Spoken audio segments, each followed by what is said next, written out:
Good evening, ladies and gentlemen, and welcome to Riverview Health Field on the campus of Westfield High School in Westfield, Indiana. For a change, Friday night without rain. It's my pleasure to welcome you to the Hamilton County Hometown Television Game of the Week. We'd like to give a special thanks to all of our Hometown Television sponsors. Those include First Saturday Movie Events at Ivy Tech, sponsored by Wofford Theater. Ivy Tech, Community Health, Church, Hiddle and Antrim, Smith's Jewelers, Mark Hairbrandt, Logan Street Signs and Banners, Noblesville Trophies, and Indiana Restoration. I'm Brad Silbert along with Jack Russell. Jack, it is a marvelous evening for a football game in central Indiana. Yes, it is. No better place. You look at this new stadium about a year ago. This is one of our first games here. It's a great night for some high school football. We're going to be talking a little bit more about this stadium a little bit later, and specifically how it was financed, because it is a fantastic story. I think we're going to see an offensive battle tonight, Jack. I think so as well. I think you look at the defensive side of the ball, it's going to be very difficult for both defenses to slow down these offenses today. Well, both of these teams come in tonight 2-0, both with convincing victories. The Eagles have scored over 100 points already this season, and I was going to say Trojans. That's wrong. The Shamrocks have scored quite a few points, but they have not scored nearly the points or shown the explosive offense that the Eagles have. Yeah, and I think the Eagles are getting statewide attention for that. You're talking from a quarterback who has now thrown over 600 yards in 2 games, 654 yards. And then, of course, they have another passer, Broderick, the junior, who's thrown actually more yards than the Westfield quarterback. Yeah, in total, Zionsville already has 876 yards in 2 games, 48 for 79 for almost a 61% completion rate. Yeah, and I'll tell you this, if you had Levy on your fantasy football roster, he'd be making you win after win over these last couple of weeks. He is doing a great job at the quarterback position, but also you look at Mike Sell, the rushing game, still, again, over 200 yards for the senior as well. So both are doing a great job running and passing. Yeah, and I think the thing you get in Mike Sell is you not only get the running threat, but he's also caught quite a bit of yardage as a receiver too. Right. So he is a dual threat. So this Zionsville offense is definitely very, very explosive. I think they won a 1-point game last week, if I remember right, over Southport. It was something like 56-55. It was just a 1-point game. And I thought, where is the defense? Well, let's talk a little bit about Westfield offensively now. 220 yards, 12 for 27, 44% completion, which, if you look at a national average, they're a little more average. Yeah, I think their first game against Harrison, 38-17 win, along with the passing of 88 yards, and then Southport 28-7-0 here at home. I think they're starting to get that offense clicking and trying to figure out what they can do on the defensive side to slow down the Zionsville Eagles. That is going to be a tough assignment tonight. As far as rushing, Nate Freilich, is that how that's pronounced? Yeah. He is 208 yards, 28 carries, and averaging 7.4 with 2 touchdowns. His long run is 65 yards, and Johnny Swiden, he is 26 carries for 113 yards. Passing, the man who stands out for the Shamrocks is Evan Manley, 6 receptions, 108 yards. But the other thing you have to remember is, number one, Westfield has only attempted 27 passes so far this season and only completed 12 of them. Yeah, when you look at the average per game, receiving yards for Westfield is 110, but the average rushing yards for Westfield is almost 200 yards. So you can tell that they're definitely run heavy when they get the ball. Well, defensively, it looks like that is what is going to make the big difference in this game. If the Shamrocks are going to stop Zionsville, they have got to stop the pass. Oh, absolutely. And I think on the other side of the ball for Zionsville on the defensive side is the Shamrocks have a tendency to balance out their offense between pass and run. So you don't want to get caught from a play action or something like that when you have a quarterback like Sweet who has that ability to still throw it long even if the rushing game is the heavy side of the Westfield Shamrocks. Yeah, if you look at it with the 220 yards that they have passing, along with 200 plus yards in rushing, they're all that is fairly even. Yeah. Other keys to the game tonight, Jack?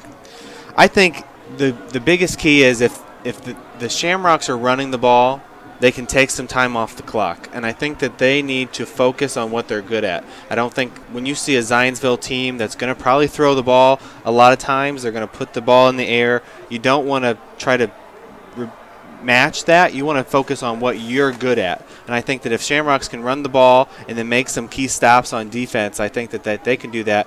On the other side, it's been working. As Zionsville, what they've got, what they've created is working. So keep that formula as you play the Shamrocks. As you were saying that, I was looking back here, in the Eagles right now in their passing game are averaging 18 point receptions. So they're a little bit vulnerable in that position. Yeah, when you're throwing the ball 60 times in 2 games as a high school quarterback, you are going to be more prone to those interceptions. But again, you look at last 2 weeks for Zionsville, 55-35 win over Pike, and then a 55-54 win over Lebanon. So not much defense last week against a team like Lebanon. So it's going to have to be, for Zionsville, hope that the offense is coming quickly. And both of these teams didn't really have cupcake opponents in the first 2 weeks of the season either. No, I think I think that they've had some good matchups, but this is the one. You see it in the Indy Star that this may be one of the biggest games of the week, and I think that that's so true, especially in 5A. You've got a 5A team versus a 5A team. It'd be interested to see how this one goes. It's anybody's game, really, when you look at it on paper. And, of course, conference-wise, this is important, too, because there is only 6 conference games in the Hoosier Crossroad. And the Hoosier Crossroad was 7 teams. 5 of those are 6A teams. 2 of those, in the form of Zionsville and Westfield, are 5A teams. Now, the interesting thing, of course, about the 5A situation is that as we go into playoff time, we get down here into the sectionals, and we have Westfield being in sectional 11 and Zionsville being in sectional 13. So the chances of them meeting later in the season is probably not real good, but they are both rated at the top of their sectional. So absolutely, it's going to be it's going to be a really interesting game. But I have been so impressed with the Hoosier Crossroads as far as a conference. 7 teams in this, top to bottom. If you take state ranking, Hamilton Southeastern is on top in the conference, ranked 8th in the state. The bottom team in the conference listed is Zionsville. They're ranked 23rd in the state. That is amazing. I was looking today at different conferences, and there is no other conference in the state of Indiana, number one, that has such a mix of 6 and 5A schools in such parity there. It's just amazing. Yeah, and when you're a coach that has to look at your schedule every year and look at something like that, once you get into Hoosier Crossroads Conference games, there are no easy games for the rest of the season. And, of course, if you look at the 5A polls, the AP Media poll has the Shamrocks ranked 4th and the Eagles ranked 6th. In the coaches poll, the Shamrocks are number 3 and the Eagles are number 7. So this is just a really, really close matchup, and I think that this is going to be one of these games where people can sit there and say, well, maybe the Edge needs to go to Zionsville because they're a better passing team. Maybe the Edge needs to go to Westfield because they're a little bit better defensive team. And I think, by the time we play 48 minutes of football tonight, we are going to find out just who is the better team and who is going to be able to control the pace of this game. Yeah, I think when you have to talk about managing the time and managing the ball, I think turnovers are going to become a factor. Anybody that messes up and has a turnover, I think that's where you're going to see a difference in where these teams are at. I'd like to remind you that the Ivy Tech Noblesville movie series begins coming up Saturday, October 1st. That is sponsored by Ivy Tech, Wofford Theater, Noblesville Parks, the Hamilton County Reporter, New Life Auto Sales, Noblesville Trophies, and Logan Street Signs and Banners. You can get more information on that at www.woffordtheater.com. Jack, we're ready to go. Let's call it. Let's have a great game tonight. Yes, and we've got Harrison for the kickoff. And we are away here in Westfield. And that's going to be a touchback. Just barely into the end zone there, but I noticed the flags out here in front of us. The wind is definitely blowing very strongly from your left to your right. So I think the wind definitely helped that ball go into the end zone. So here we go now. And again, keep your eye on Levy, the quarterback. Takes it out of the shotgun. Looks for the call on the sideline. Right. Hands it off right through the middle. And I believe that's number 27. That's who I thought it was, but I'm not. I'm not 100% sure on that. But did gain about 1.5 yards or 2 yards on that. So I guess officially we have to call it 2nd and 8 at about the 22. And that's going to actually be number 20, Brendan Mikesell. Mikesell, the dual threat, is a runner and a receiver. He starts in motion illegally, so going to cost him 5. Yep, false start. Now they're keeping 3 receivers on the near side, so looking for possibly maybe a screen pass of some sort. I was almost a little surprised that Levy didn't come out throwing on the first play. Yeah, that would have been interesting. I think try to see what this secondary can do, throw in something long, but they may be doing. I'm sure that Westfield has prepared for Zionsville to throw the ball, so they may be trying to see what they can get out of the Westfield defense. So Levy back to throw. Looks, gets the pass just for a couple to number 8, which is Tommy Fawcett. Fawcett gets the penalty back, plus about 2 or 3 more, about a 6 or 7. They're calling it 6 on the scoreboard. Nice grab there by Fawcett. That ball was a little bit high, but he managed to get up there and grab it. So again, Levy out of the shotgun. Looks.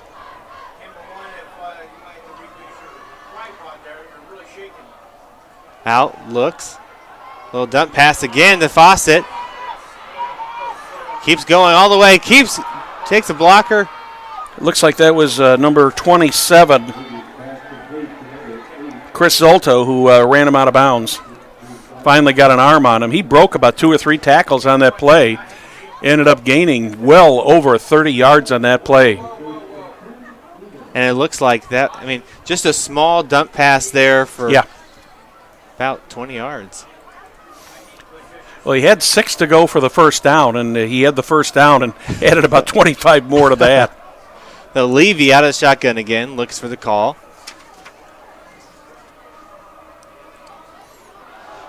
Hands it off again, and he's met by about 4 Shamrocks. That was Mikesell, the ball carrier there, and it looks like, I don't know if he got back to the line of scrimmage or not. If they give him the line of scrimmage, that's a pretty good spot for him, but to make it 2nd and 10. He got hit initially at about the 45-yard line, and I didn't think he was going to get much farther. Yeah. I think this is a good opportunity for Westfield from their standpoint to try to make Zionsville one-dimensional. But you've got Levy again in formation out of the shotgun. Little flea flicker. He's got a pass. Is that number 9? Number 9, yeah. Which is Jay Edwards, the intended receiver. Little flea flicker already here in the first quarter. A little razzle-dazzle early in the game. But it's obvious just from the start here that the Eagles, it looks like they're going to stick to their passing game because so far their running game has not been productive at all. 3rd and long. And a handoff to number 8, Fawcett again. He's got a first down. First down. And that's what you want to try to avoid is when you finally get an offense like this on 3rd down, being able to, take advantage of the 3rd down and long. Yeah, and that was a great play. I think that was a great call by the Eagles because I don't think there was anybody in the field that didn't expect to see that ball up in the air. Yeah. So again, Levy out of the shotgun. Hands the ball off again to number 20, Mikesell, and he is met in the backfield. Big number 27, Chris Zolto got him. A senior 5'10", 173-pound defensive back. That play cost the Eagles 5 yards. So Levy looking for the call.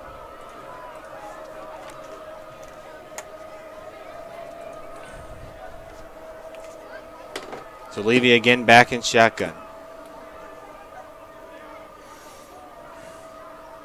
He looks. 3 on the near side. Keeps it himself. And picks up a couple. We'd seen in the statistics that he did run now and then, not real often, but often enough to make it interesting and making a little bit of difference. And, of course, one of the things that's different this year in high school sports, the play clock can either be 25 or 40 now this year, depending on the play. Levy, quick little pass, dropped over to number 19, Brock Bishop. And he gets back to about to the original line of scrimmage, maybe about 1 more yard. Yeah.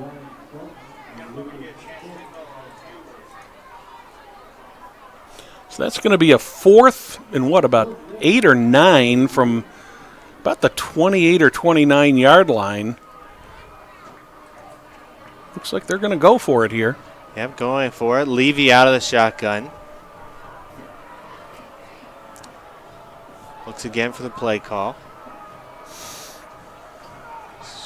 Scrambles to the right side, throws, and incomplete. It's tipped. Incomplete. Incomplete. Great play there by the Westfield defense. And the Westfield defense stays strong on that first series. And that's what they needed to do. They needed to come out and make sure that they were ready. Take a look at this replay here, and you'll just see the good job that Westfield did on this and just tipped that ball up in the air, and it wasn't going anywhere. Hey, we'd like to thank everybody who's viewing the game this evening. Let us know your thoughts. Talk to us on Twitter, Facebook, whatever. We'd like to know where you are and what you are doing. And welcome to Hometown Sports Friday Night Football in Central Indiana. So now we've got Sweet, keeps it himself, 40. He's got 50, 1 to beat. The 40, the 30, and now about the 18-yard line. Now that is how you start off your offensive series. Yes. That was Nick Nelson who ran him out of bounds and probably saved a touchdown. There was a Westfield player and a Zionsville player tangling it up in front of him, and had he been able to break that open, he would have gone all the way. As it is, it's about well over a 50-yard gain. And again, Sweet keeps it himself. Got about 5 or 6, 7. We're going to give him about 7 or 8 on that. And this is a little bit of what we talked about, this running game for the Shamrocks. They keep a great job in the option, and the option can be dangerous when you got someone like Sweet, and then, of course, you've got someone like number 23, Froelich, in the back. They can be a dual threat for the running game. So Sweet hands it off to number 36, Swedan, for a first down. Swedan gets it inside the 10-yard line, down to about the 7, it looks like. Nice run here, about a 5 or 6 yard gain by Swedan. Just takes a hole right there in the middle, but the Eagles do a good job of plugging that up. It'll be the First time for either team in the red zone tonight. And the Shamrocks are there first. So we've got Sweet drops the ball, keeps it himself. Only still on his feet. He's very, very close to a touchdown. Well, that was almost could have been a disaster. Yeah. That could have been terrible for the Shamrocks.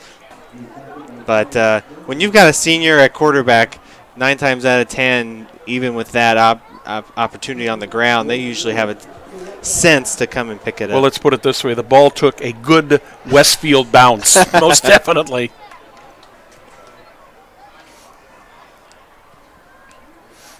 So, again, Sweet out of the option, gets it over to number 36, Swedan, and he is in for the touchdown, and the Shamrocks score first. He went in untouched. Untouched, yeah. You got to credit that front line there, the Shamrocks, for opening a gaping hole there, because I don't think anybody was within a couple of yards of him, and he just took it in for an easy touchdown and a 6-0 lead. And that was about a 4-play drive with the extra point good.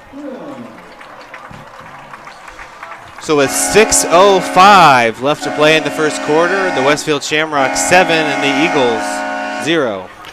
Ivy Tech prepares Indiana residents to learn, live, and work in a diverse and competitive environment.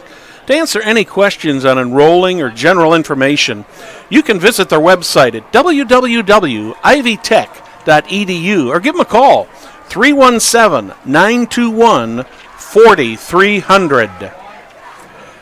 I think there's a lot of happiness going on right now on this side of the field. Yes, I definitely think so. But like we talked about, it's going to be interesting who can manage the game. And I think so far, Westfield's done a great job. It'll be interesting to see how Zionsville responds to that. Well, the thing that the Shamrocks showed is they showed that as the Eagles were getting close to the goal line, not within the red zone, they managed to stop them. Nice big play by Sweet and 7 points on the board early. Going to be in the end zone again. And that wind is helping them out here in the first quarter.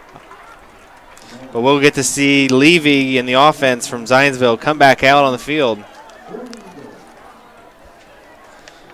Well, Jake Gilbert has got to be very, very pleased with what he saw on both sides of the ball in those first 2 series, Jack. Yeah, absolutely, especially when you have to prepare for a team like Zionsville who has over 1,000 yards so far on offense. It's a great start to the game. So Levy out of the shotgun, fakes it, almost intercepted. Oh, boy. Woo, that was close. And that was trying to thread the needle right there in between 2 Shamrocks. Who was that who knocked that down? Looked like they knocked it down would be number 22 for the Shamrocks. Kobe Hauser. Mm-hmm. That was almost a pick 6. Very, very close. So Levy again out of the shotgun. 3 on the near side. I thought he dropped the ball at first, but he got hit by a Shamrock, and that'll be Mikesell. Mikesell just got brought down in the backfield there and lost a little bit over a yard, so officially it'll be 3rd and 11. This could be a huge 3rd down play for the Eagles, because at this point you would think that if they don't make it, they're going to have to punt, and they're punting into a very strong wind, which could give the Shamrocks great field position. Levy looks, drops the pass in, almost intercepted, and it looks like that was number 27, yep. Chris Zolto. He's already had a couple great plays today, so another positive for the Shamrocks. They forced the Eagles into a punt, a 3-and-out. In fact, they actually lost a yard during that possession, so everything early is moving toward the Shamrocks. Yes, and like you said, the wind is going to be a factor here on this punt.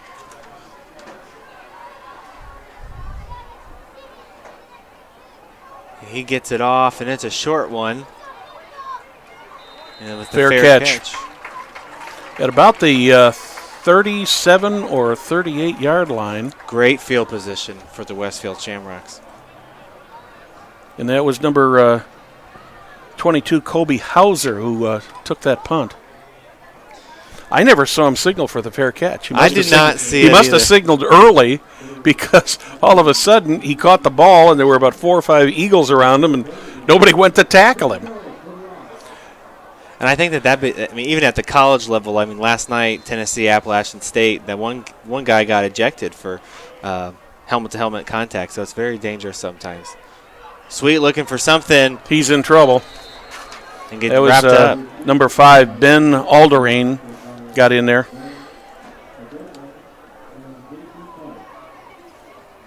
Loss of about, 4 on that, it looks like? Yep, looks like about 4. I would imagine the sideline discussion with the defense was watch Sweet. Yes. Period. Especially out of this option where he has the ability to either hand it off or keep it himself, just being smart. 3-man front for the Eagles. A 3-5. Oh, there the 5th man is dropping back. Sweet looks. 5-2. More times than not on the passing attack. And the Shamrocks are out to a 13-0 lead with 4:29 in the first quarter. Yeah, what a great pass there along the sideline by Sweet, leading the receiver to the end zone. Great first 2 possessions for the offense here for the Shamrocks. Sweet put that exactly where he needed to put it. He threw it far enough. See the extra point here first. It's good. But Jackie put that pass far enough that the only one who was going to catch it was a Shamrock. Right. And if it had been incomplete, it would have just been in front of him, and there was no danger of an interception. That's the sign of a smart quarterback. Yeah, and I feel like Sweet right now is kind of in the zone. He's got the running game, made that big run in the last time they had the ball, and now a great pass play. Well, he can thank the defense for setting him up so well there Yeah, that's true. At the 38-yard line. What was that? Actually, he ended up going more than 38 yards because they lost 5, so they actually ended up having to go 43 for pay dirt. But they did manage to get the ball into the end zone and have a 14-0 lead. Yes, here in the first quarter, 4:29 left to play. Perry is over at the Noblesville game, and he just sent me a text saying that the Millers are up 7-0 with 8 minutes left in the first quarter. Over there, I believe they're playing Fishers. At Fishers. Will Harrison tees it up. Going to be in the end zone again. That one went all the way through the end zone. Well, so far in the first, 7.5 minutes, it's been all Shamrocks. I think I see a little bit of shock on the other side of the field. I think so, too. I think especially after watching your first 2 weeks with the quarterback. But, again, we'll see what they can do here on the offensive side for the Eagles. Well, I certainly wouldn't count out the Eagles, but this is just the kind of start that the Shamrocks wanted and needed. Yes. Mikesell on the far side. He finally had some blocking in front of him that time and was able to get about, 4 or 5 on that? Yeah, and I think that they need to continue with the running game, because I do think that if you are the Eagles, you do not want to be one-dimensional. You want to keep it mixed up here.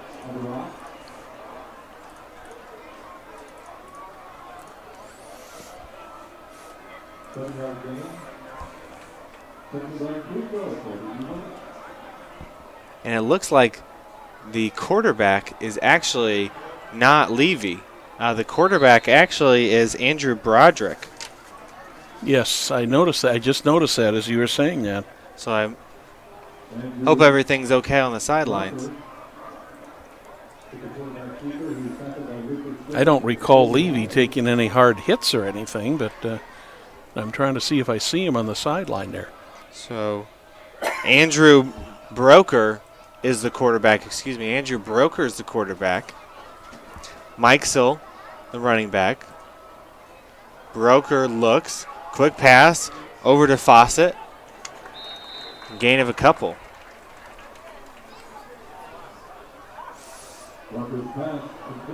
And I'm looking on the sidelines, on the Eagles sideline, see if I see number 6, Levy.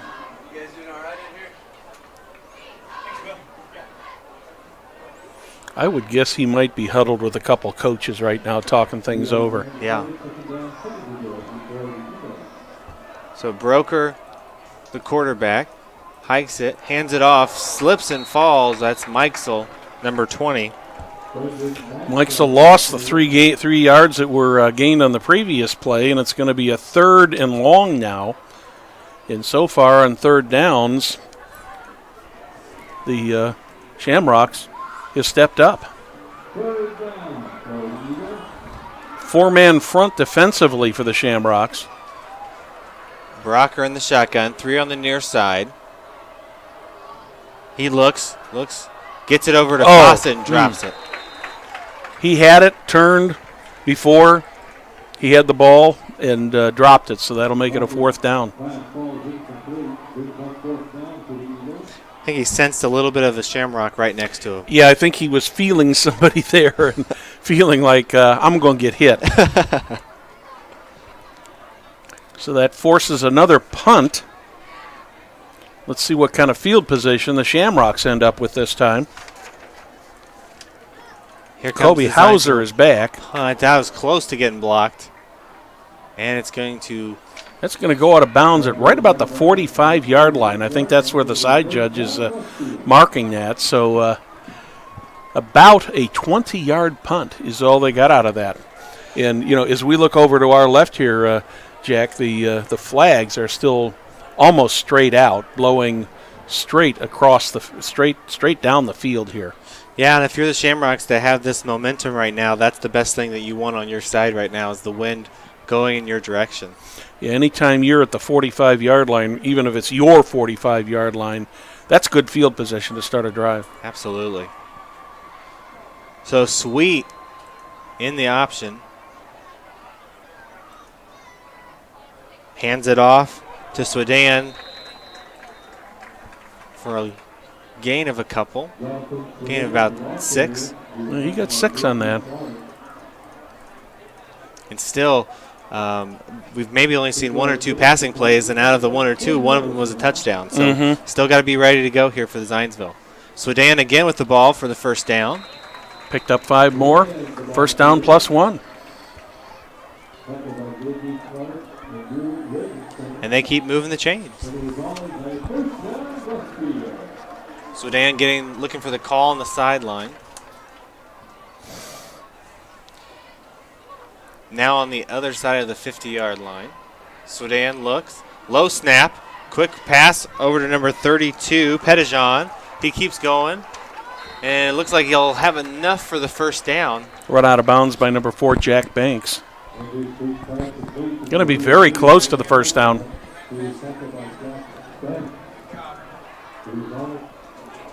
Where are they going to spot that? Looks like they're spotted on a 34. Yeah, I thought that's very. I'm surprised they haven't measured. No, they are calling it a 1st down now. Yep, they're going to call that a 1st down. The referee finally signaled for the 1st down. So 1st down for the Shamrocks. Ball on the 34-yard line. 1:20 left in the 1st. Sweet in the option. Low snap again. He keeps it himself. Keeps it moving to about the 25-yard line. Nice 9-yard gain on that thing. And that again, Jack, that could have been disaster. He's had about 3 or 4 plays tonight where that ball, when it's been snapped to him, has been right on the ground. Yeah. And he has been able to pick it up and recover from it. But one of these days, or one of these plays, that's it's not going to work quite. It's not going to bounce in Westfield's direction. Yes, so far everything is bouncing their direction. Swedan, what a fake. Swedan, at least I thought Swedan had the ball, but it looks like Sweet will get the ball for the 1st down. On the quarterback option. And that's what's so dangerous about that option play. Another 14-yard gain. Yeah, just marching down the field. And Swedan's looking for a timeout. So he looks like he needs a breather. Something's wrong. Something's wrong. He's holding his arm. Yeah, there's an official's timeout on the field. Yeah. Swedan's holding his arm, and he's pointing to like his collarbone.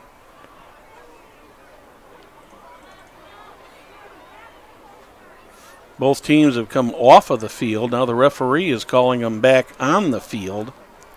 And it looks like Sweet was asking for an injury timeout, so he's getting looked at by the trainer. And that's going to bring in number 3, number 3, Cameron Nance as the quarterback, because he will have to sit out here.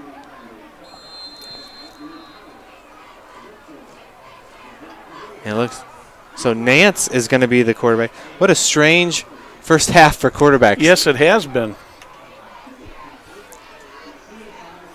They do have to run another play before the end of the quarter. About 6 to 8 seconds difference between the play clock and the game clock. Nance hands it off to Swedan. Swedan powers through. He's going to be down to about the 2. And that will end up being the final play of the first quarter. Final play of the first quarter, and it looks like Sweet's back in. So he must have had something with his shoulder, but he's right back in. Maybe it was an equipment thing too. Yeah. Well, that's the end of the first quarter with it 14-0 Shamrocks over Eagles. And Jack, if you're scoring them by quarter, the Shamrocks did everything right. Yeah, I would say so. And not only did they do everything right, we just, starting the second quarter, they're going to be pretty much in the 3 or 4 yard line to get an opportunity to score again here. Well, Community Health is Central Indiana's leader in providing health care services where and when patients need them. With any questions, you can contact Community Health at 317-355-7775 or check out their website, www.ecommunity.com. Community Health Network, one of our great hometown sports sponsors. We want to thank all of our sponsors and all of you who are watching tonight, regardless of where you are. If you are local in the area, great. We're glad to have you here. We also would like to thank you if you're viewing somewhere on the World Wide Web. Yeah, let us know where you're at. We'd love to know where you're at. Absolutely, and there's nothing better than a Friday night football game. No matter how old you are, it's always one of the best things to do, especially beautiful weather like this tonight.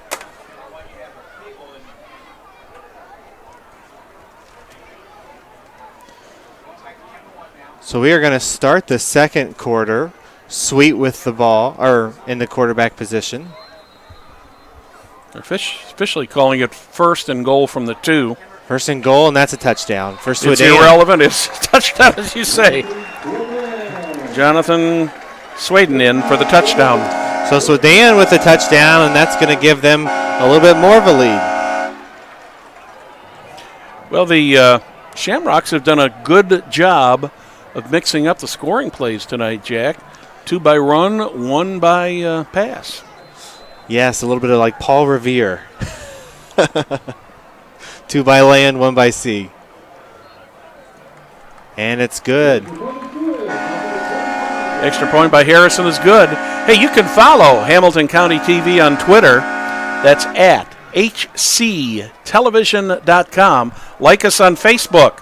www.facebook.com/Hamilton County TV. Thank you for joining us here tonight at Westfield High School at Riverview Health Stadium, where so far in the first 12 minutes and 3 seconds of this game, it has been all Shamrocks. All Shamrocks, and I think one of the things that we'll have to take a look at as we go forward in this game is Levy, and if he is all right today, because Levy is a big factor on this offense. Yes. And without him, it'll be interesting to see what the Eagles can do. I'm just glancing over at the sideline, and I can't tell if that's him over there by about the 40-yard line or not. The shadows are kind of funny on those uniforms. Will Harrison is going to kick off. All of his kickoffs so far tonight have been into the end zone, but now he's kicking into a pretty swift wind, so the deep backs are between the 5 and 10, and I would anticipate that we should have a kickoff return on this play. And here comes the kick. Still pretty long, but we're going to see a return here. Tommy Forrest.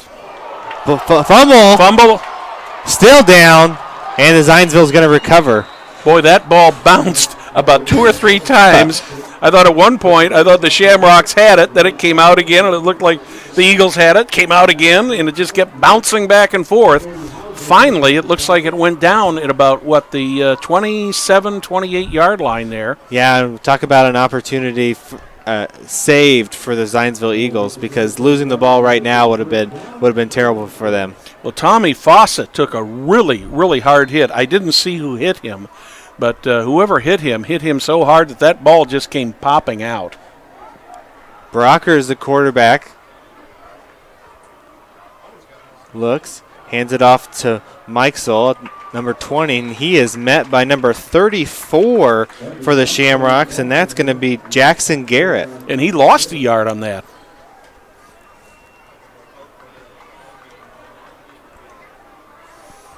It'll be interesting to see what they can do here, the Eagles, as we get ready here. Brocker out of the shotgun. Mikesel, the running back. 2 on the near side. He looks, throws, gets it to number 2. Max Bower. Bower picks up about 5 in that play, makes up the one that was lost and about 4 more. So it'll leave him about a 3rd and 6. I still don't see any sign of number 6 on the sideline.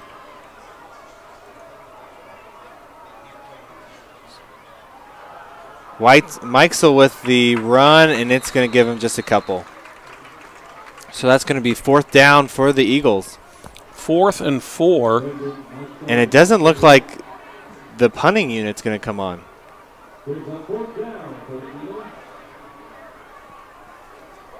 So the Zionsville Eagles are going to go for it. Brocker. I think this is a pretty gutsy call by Pat Echeverria. Especially with the point wind they're on out your on the side. field. Yeah.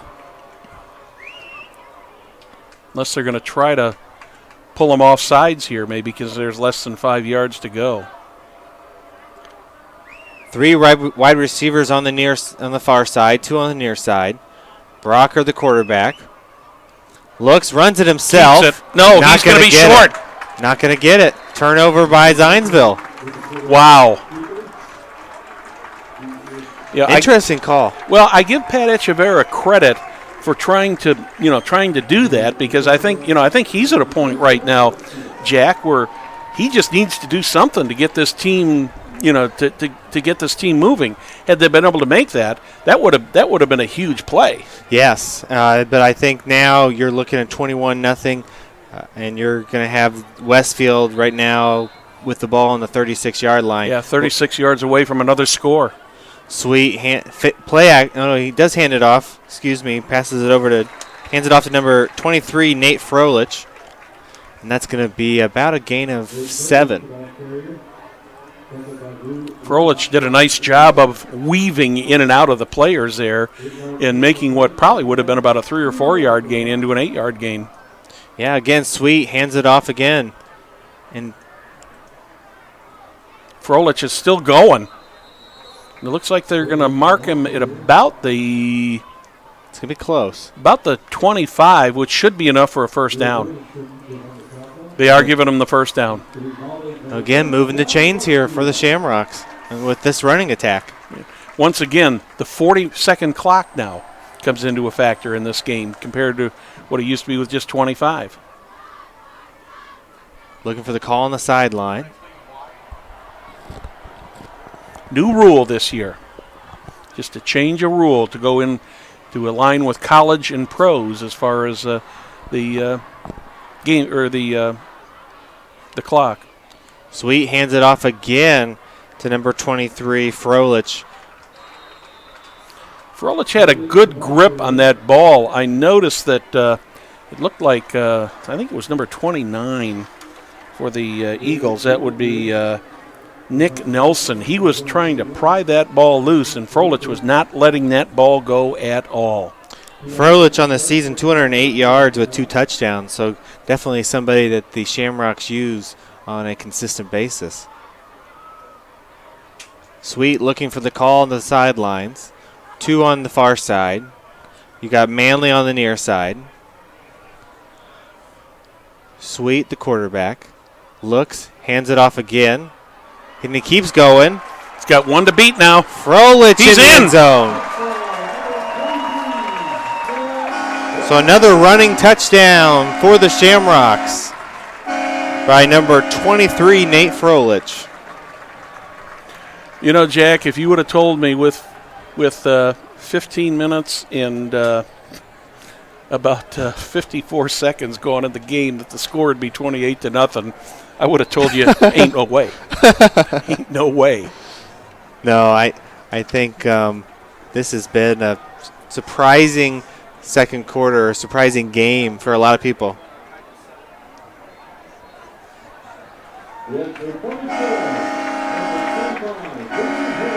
So another 7 on the board for the Shamrocks with 8 minutes and 6 seconds left in the second quarter.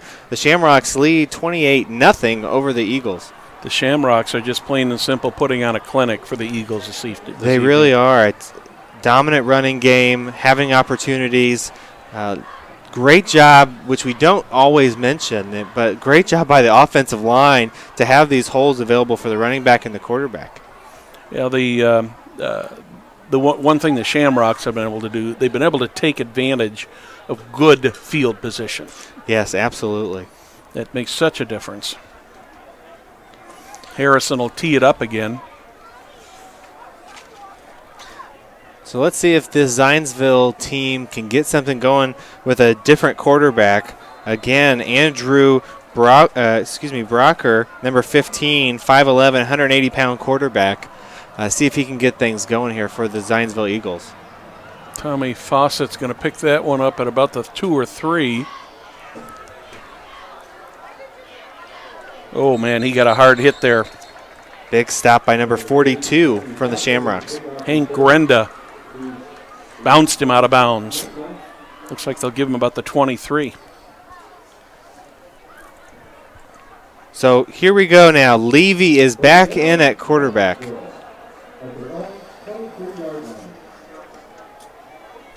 We'll see what Levy can do as he comes back down 28 points. 3 on the far side, 1 on the near side. Levy the quarterback. He looks, fakes it, gives it to him. Keeper For about 2 yards. That was a good fake. It had me faked out at first. I thought I thought that he handed that ball off. Yeah, nowadays, whether it's high school, college, or professional, they run that option play. It's tough for cameramen to be able to follow and see what's going on. Yeah, Nick Breyer did an excellent job of faking everybody out. I thought he had the ball. So Levy, the quarterback, 2 on the far side, 2 near. Levy back to pass, looks, throws it, gets hit hard, number 8, Tommy Fawcett. Ball was complete, but he caught that right in the middle of 3 Shamrock defenders. Yeah, and Fawcett's gotten hit hard a couple times here today. 3rd and 4, this leaves a lot of different options open here. I mean, you could look at a run, you could look at a pass, although the running game hasn't been nearly as effective as what they had thought it would be. But I don't see Mikesell there in the backfield either. So Levy, the quarterback, 3 on the near side. Fakes, throws, over his head. A lot of pressure there by number 24 from the Shamrocks, Dylan Simpson. Looked like that was intended for Tommy Fawcett. And they're starting. Zionsville's thinking about going for it. It looks like they're going to go for it. Well, the Eagles have got to do something right now or very quickly, or this game is going to be so far out of hand. Yeah, especially being on the 28-yard line here. Levy looks, throws deep.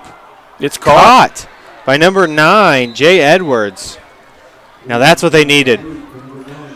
Jay Edwards did a nice job of adjusting to that ball because I think that thing floated a little bit more than he thought, and he had to actually slow down a little to make that reception, and he did. He ended up with about a 25-yard gain on that and a first down in Shamrock territory. So let's see what Levy can do here. 3 on the far side. He looks, throws, right in between 2 Shamrocks for number 35, who is Nick Breyer for the Zionsville Eagles, and they're going to keep the tempo up. The last couple plays, Levy has done a great job of threading the needle and getting that in there where it needed to be. Play before this, there were 3 Shamrocks around the receiver. This past play, there was 2 right around that receiver, and he still got it in there and got the play made. Yeah, let's see if Levy can do it again. Levy going for the run. He's met by about 4 Shamrocks, and they're going to push him back. He lost a couple on that. I think that was a design quarterback keeper all the way. I don't think there was any other intention on that. Yeah, it looks like Zionsville's trying to still keep that running game. They're still trying to make sure that they don't become one-dimensional. But when you got Levy back at quarterback, passing game so far this drive has been great. Over at Fishers now, the Tigers are ahead of the Noblesville Millers 14-7 in the second quarter. So Levy out of the shotgun. Looks, quick pass. Little bit overthrown. Got him to Edwards. Very, very close. Yeah, that's one of those plays, too, that you just wonder if maybe the wind took that just a little, because we still, I know it sounds like I'm harping on it, but if you watch the flags, that wind is pretty strong out there, and that may have just been enough to take it out of his reach. Yeah, and we've seen the wind be a factor here already today with the punting game, too. Because we saw Edwards have to back off on one earlier, but this one was just over his head. Scrambles, throws. Way over the head of a little too far. number 2, Max Bohr. I'll tell you, the uniforms look pretty similar. I know you have green and white, but that's always been something, especially when you got crosstown rivalries with the same colors. It's always been unique. It's just a different shade of green, but when you're out there, everybody kind of looks open. Now we're going to have a 40, what do we got, a 47-yard field goal attempt here. That's going to be short. Probably not a bad strategy, because in high school the teams take over at the 20 instead of the line of scrimmage, so probably just as effective, if not more effective, than a punt, and you don't get a chance to set up the return. But all in all, still at 5:22 remaining in the quarter, the Shamrocks have a 28-point lead. Speaking of leads, the Avon Orioles have just put 7 more points on the board against Hamilton Southeastern for a 14-0 lead out in Avon. So the Shamrocks come back out.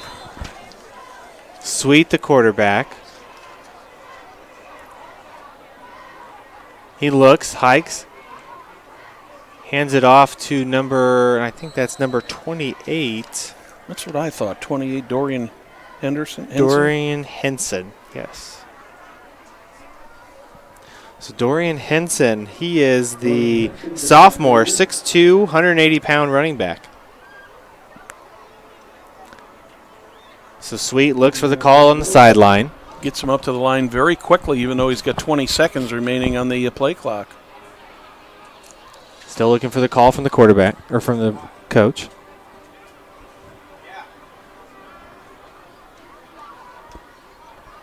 Looks. Tosses it over. Ooh, boy. Gets hit hard. Now Zionsville is going to go pick that up, thinking that might have been a. And they're going to call it Zionsville. Yeah, ball. they're going to call it a. They're going to call it a lateral.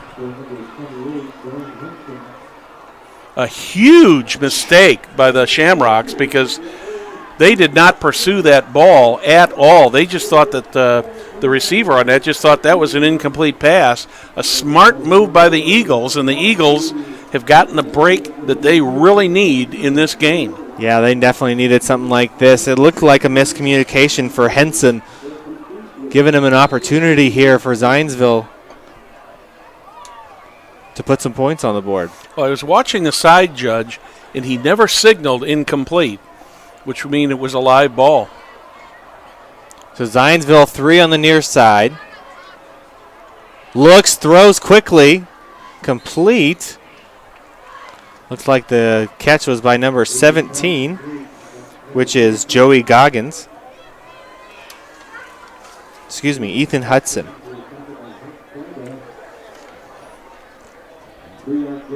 So Levy looking for the play call. Mikesel back in the backfield. 2 on the near side. Edwards and Fawcett. Looks, hands it off to Mikesel, and once again met by about 4 Shamrocks.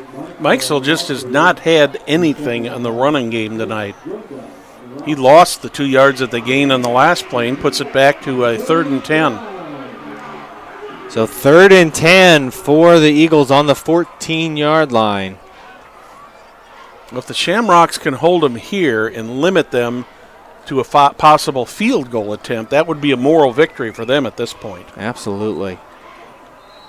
Levy looks like maybe a false start. There was a timeout called by the Shamrocks first. Timeout Westfield. Say for personal injury claims to complex business litigation to divorce cases, Church, Hiddle, and Antrim protect the rights of individuals, businesses, schools, government bodies, all over Indiana, including Noblesville, Fishers, Merrillville, and Tipton.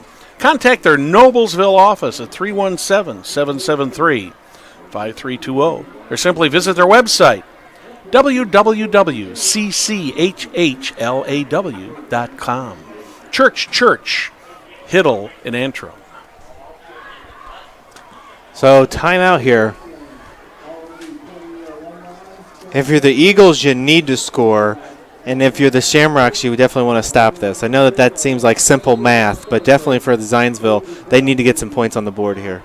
Now, if you're the Eagles, are you going to toss it into the end zone here? Are you just going to try to get closer and maybe settle for 3, or just go for the whole thing? I think you want to go for it all here. I think you got to put some points on the board, got to put some pressure, and got to give your team something to fight for here.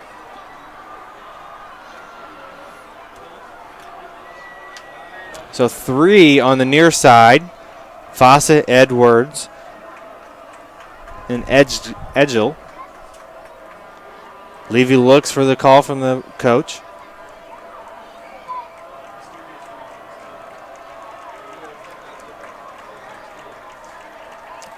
Looks, keeps it himself. He's got a lane there, but he's not going to get the first down. Run out of bounds very hard there. But he does jump right up, and he looks fine. So that almost says to me that earlier they just took him out just to talk it over with him. Yeah, and I think Zionsville, obviously we've seen a couple times go for it on 4th down, so no surprise that on 4th and 3 on the 7-yard line they're going to go for it again. Yeah, it's 28-0 with under 4 minutes in the quarter and in the half. This does not surprise me at all. So Levy looks for the call on the sideline. Mikesel, the running back, 2 wideouts to the right. Lobs it up into the end zone, and there is a flag. And it might be on what looks like number 7 for the Shamrocks. Pat Beam. If that's a defensive pass interference, that'll give him 1st and goal at the 1.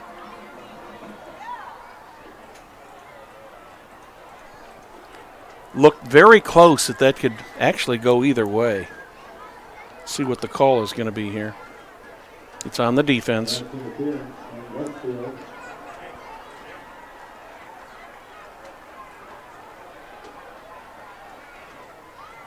Oh, they're doing half the distance to the goal.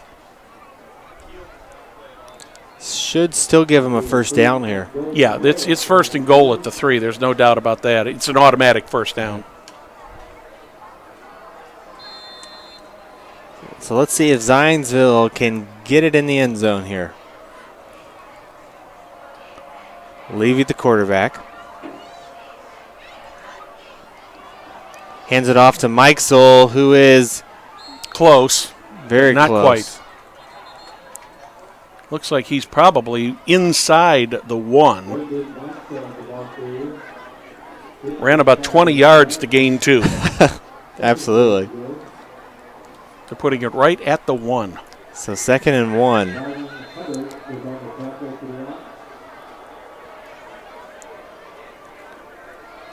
Let's see what Zionsville can do here. Levy's got the call from the sideline.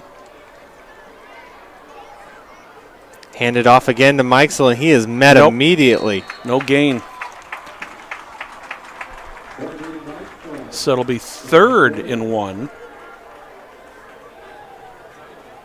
3rd and 1, ball on the 1-yard line. Looks like Brian Hubbard was the last one to get up there, and I think he's the one who made the initial contact with him. Under 3 to play in the second. Levy, the quarterback. Hands it off again to Mikesel. Again. He's met. No more. Still at the 1. Great goal line stance so far for the Shamrocks. But, of course, as we all know, they're going to go for it on 4th down here.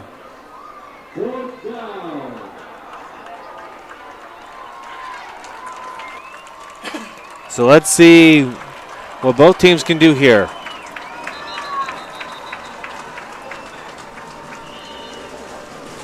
It's going to be a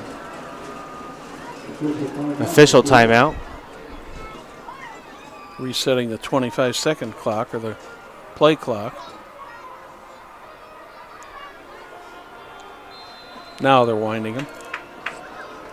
So here we go. Levy, the quarterback. 3 on the near side, 1 on the far side.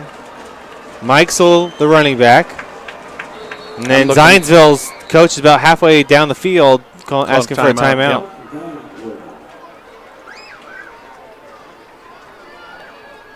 I'm thinking at this point, Jack, that Blake Levy's going to get the call. I would say so as well, and I think it's going to be interesting to see if Westfield can get a big stop, because stop here for Westfield still leaves 0 on the board for the Eagles. Yeah, but they need to stop, but then they've got a real sticky situation. Yes, in the fact they do. That ball is sitting there at the 1-yard line, and they've got to get, if they do get it back at the 1, they've got to get it outside the shadow of that goal line. But to me, for the Eagles right now, this is I don't know if I want to call it a make or break point in the game, but it very well could be, because if they can score here, it gives them momentum going into the locker room for the half and coming out for the second half. And but the other half of that is that the Shamrocks will get the ball right for it to open the second half. So that's probably one of the reasons that they're looking at this and trying to get this into the end zone. So Levy out of the shotgun, 3 on the near side. Crowd is loud. Here it comes, looks, throws. And there's another flag. But he did catch the they ball. They call it a touchdown. So I'm going to guess it's going to be pass interference on the defense. I believe from the signal I saw that it probably is. So touchdown for the Zionsville Eagles. They're taking it over to the extra point line, so it's definitely a call against the Shamrocks. An unfortunate end to what was a great, just a great goal line stand there. Yeah. Levy as the quarterback, it does not surprise me they went past there. Well, and it doesn't surprise me that they did pass, but I don't think anybody on the field thought that there was going to be a pass. I think everybody was looking probably that Blake Levy was going to try to keep that ball and just maybe try to, skyrocket over the over the line. They're going to go for 2 here. And it's good. Good quick pass to number 10, Tyler Milby for Zionsville, and that puts 8 on the board for the Eagles.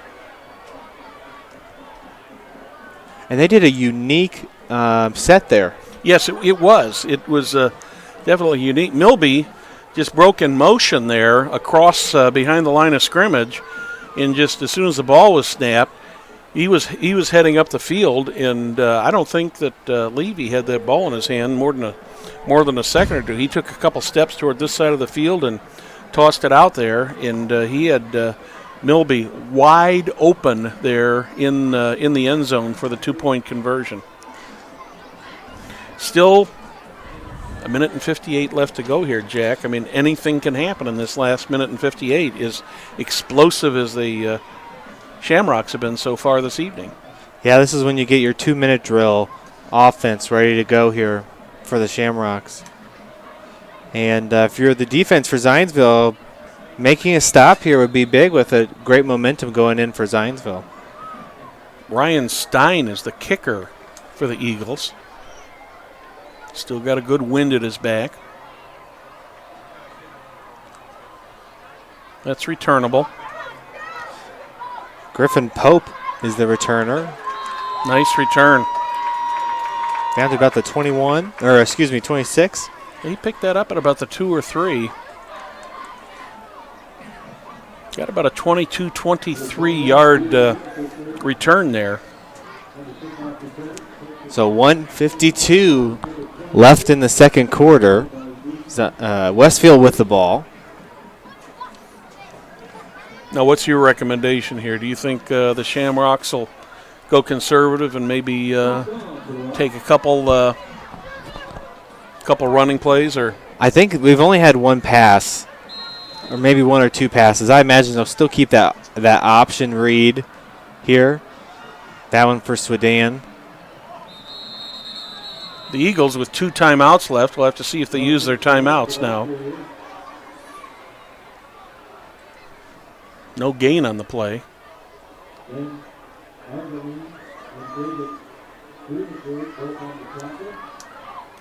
Shamrocks can run the game clock down to right about a minute and a few seconds before they have to run another play. About 20 seconds difference between the two right now to the 1 minute mark. Swedan in the backfield. Low snap again, and he falls. Low snap, and he couldn't get it taken care of. Yeah, that's the 3rd or 4th time tonight that they've had a low snap. And I'm very surprised right now that the Eagles haven't called a timeout with 2 timeouts left in 3rd and long. And I think there comes one of them. It's a timeout, Zionsville. Yeah, they used probably close to at least 10 seconds before they called that timeout. I think had I been over there, I would have been saying, we stop them, timeout right away. Figuring, at 3rd down, they got one more timeout that they can stop the ball or stop the clock on a 4th down play. I would imagine if you are the Shamrocks, you keep running the ball here. Make them use that last time. Yeah, they're not going to do that. Hey, let's talk about Mark Hairbrandt just for a second, Jack. He's a friend of yours and a county commissioner for Hamilton County in District 3. Yeah, Mark Hairbrandt here. He's a guy from Westfield, but represents a lot of Hamilton County, and he's done a great job in our community, very involved all across Hamilton County, doing a great work, especially with road projects going on, of course, not only through the state and through the county, but as all the cities as well are going through some infrastructure. He's a great leader in our community. Swedan pretty close to almost getting that first down. He's going to be about 3 yards short, and, of course, the Eagles do call another timeout. So that sets up, a 4th and about 3, 38 seconds on the clock. So effectively the Eagles will probably have somewhere between 30 and 35 seconds to see what they can get going. And but the fortunate thing for the Shamrocks is they are at the 33-yard line, not further down in their own territory. And with the wind as it is, they may not get a real good punt, but they should leave the Eagles in a position where they probably are going to have, I would guess, somewhere between 60 and 70 yards to go. Eagles finally dropping a deep back there. So here comes the punt for the Shamrocks.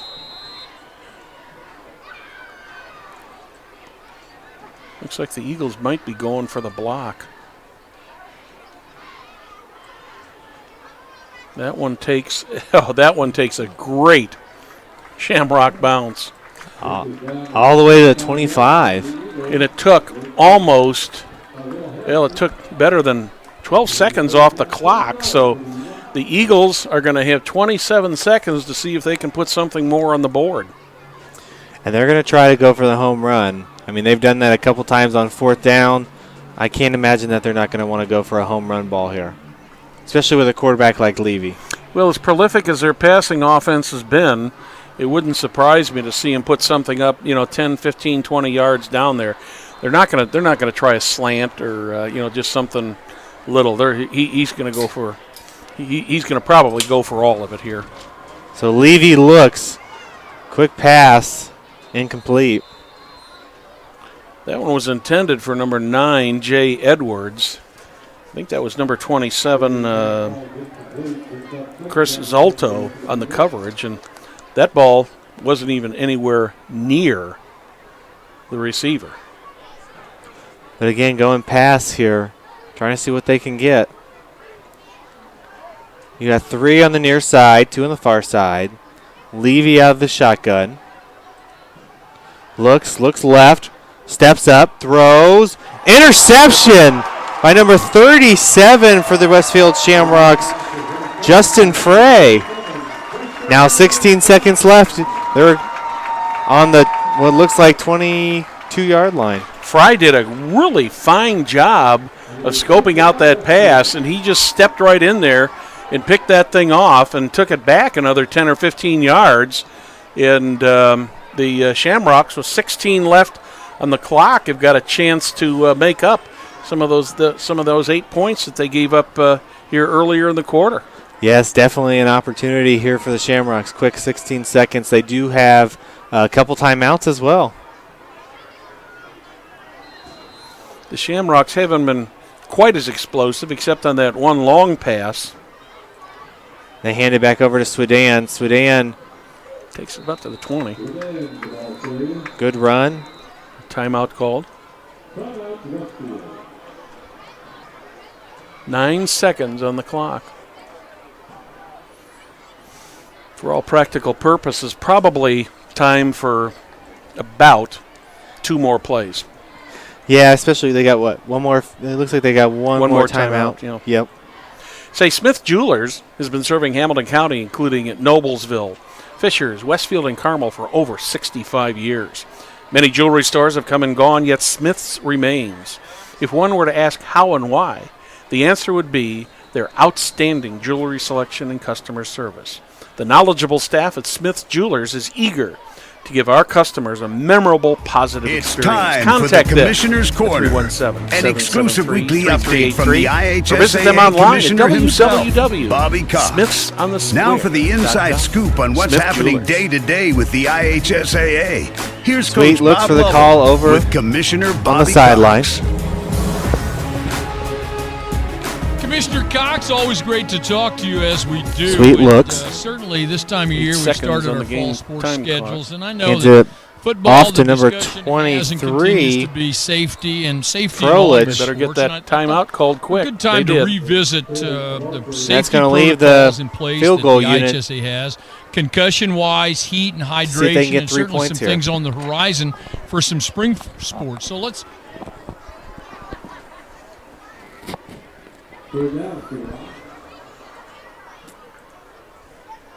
So 3 seconds left in the half. Leave it up to the foot of Will Harrison.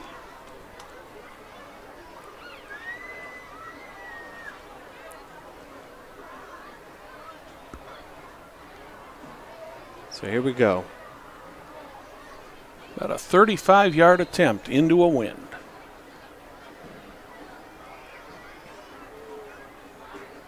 And the kick is up. If he's got it between him, he's got the distance. And it's no good. A little wide left. And just like that, we reach halftime. Well, Jack, about the first 17, 18, 19 minutes or so belonged all to the Shamrocks. Yeah, and now they'll get the ball back in the second half Yes, as they well. will. They actually gave the Eagles a break, and the Eagles managed to score once, but the Shamrocks have done exactly what we talked about in the pregame that they needed to do in that. So before we go to commercial break, we'd just like to thank all of our wonderful sponsors for bringing us hometown television sports, that being the first Saturday movie event at Ivy Tech, sponsored by Wofford Theater, Ivy Tech, Community Health, Church, Hiddle and Antrim, Smith's Jewelers, Mark Hairbrandt, Logan Street Signs and Banners, Noblesville Trophies, and Indiana Restoration. We'll be back shortly with the second half.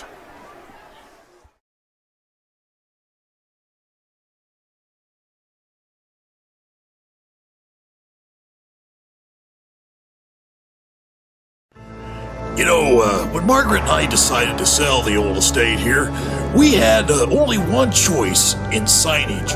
Logan Street Signs and Banners. Conveniently not located on Logan Street anymore, but rather located on 10th Street on the south side of Noblesville. Well, we sold the old beauty, and we were able to buy this wonderful estate. And we had so much money left over, I was able to buy this beautiful 1968 Eldorado Cadillac for Margaret. Only 472,000 miles. Margaret loves it because it's got those big seats and that heavy-duty suspension to support her svelte frame. Next time you're looking for signs or banners, call old Jim at Logan Street Signs and Banners, 773-7200. Conveniently not located on Logan Street anymore. She was very little. Taylor loved to play basketball. My dream was to play basketball in college. That day, she was having a great game. Then she landed after a rebound. When I saw her, I just felt sick. I knew right away that I had torn my ACL. A teammate recommended Shelbourne Knee Center. Their doctors and physical therapists have taken care of thousands of knees like mine. My dream came true. I'm going to be playing basketball at Huntington University. Shelbourne Knee Center, now part of Community Health Network.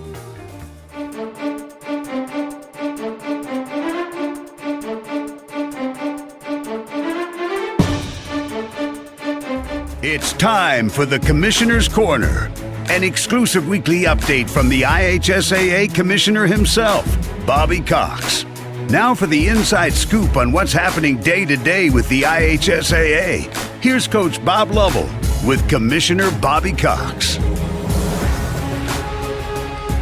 Commissioner Cox, always great to talk to you as we do, and certainly this time of year we've started our fall sports schedules, and I know that football, the discussion has and continues to be safety and safety in all your sports. And I thought a good time to revisit the safety protocol.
Welcome back to Riverview Health Field, home of the Westfield Shamrocks.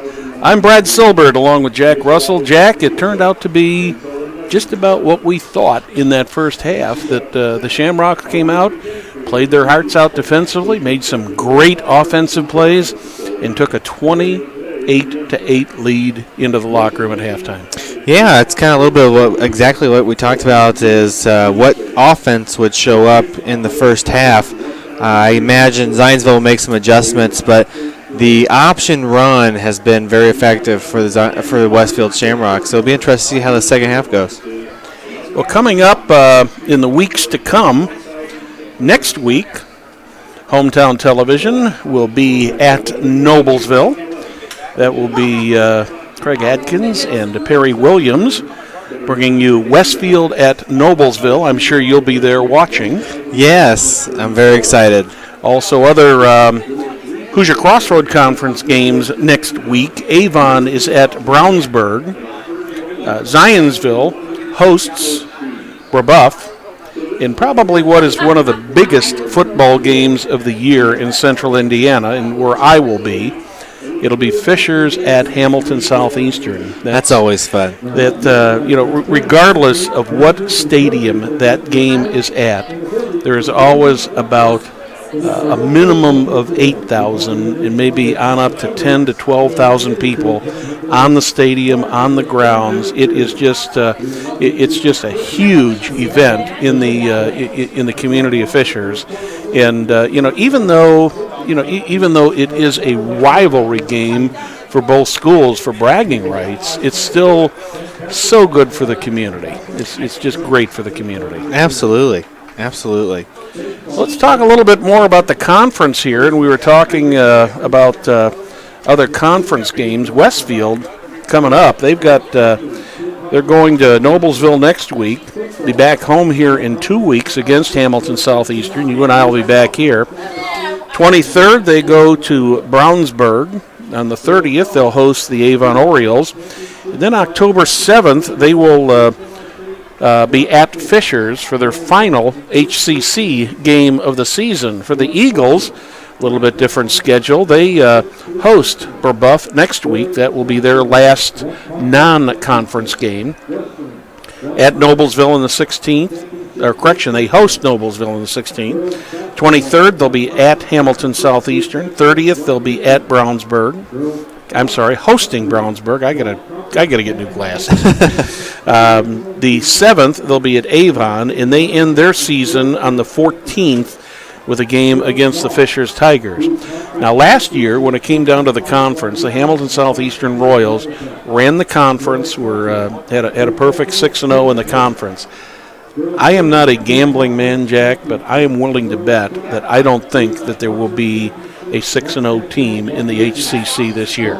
No, especially what you had discussed at the very beginning of the show, which is between 8 and 23, there are every single Hoosier Crossroads team in between the rankings of 8 and 23. Yeah, and what is amazing about that, with the Eagles and the Shamrocks still being 5A schools, although they're probably getting close to ending up a 6A one of these days, depending on what happens with them. You got a combination of 5A and 6A in this 7-member conference, and it just makes for some fantastic, not only football, but good basketball, good baseball. It's just it's fun to be in the Hoosier Crossroads. Yes, it is. As a spectator. Yeah, as a spectator, as a coach, and I've talked to a lot of different coaches through the years, and one of the things we've talked about is, with the strength of this conference, is that good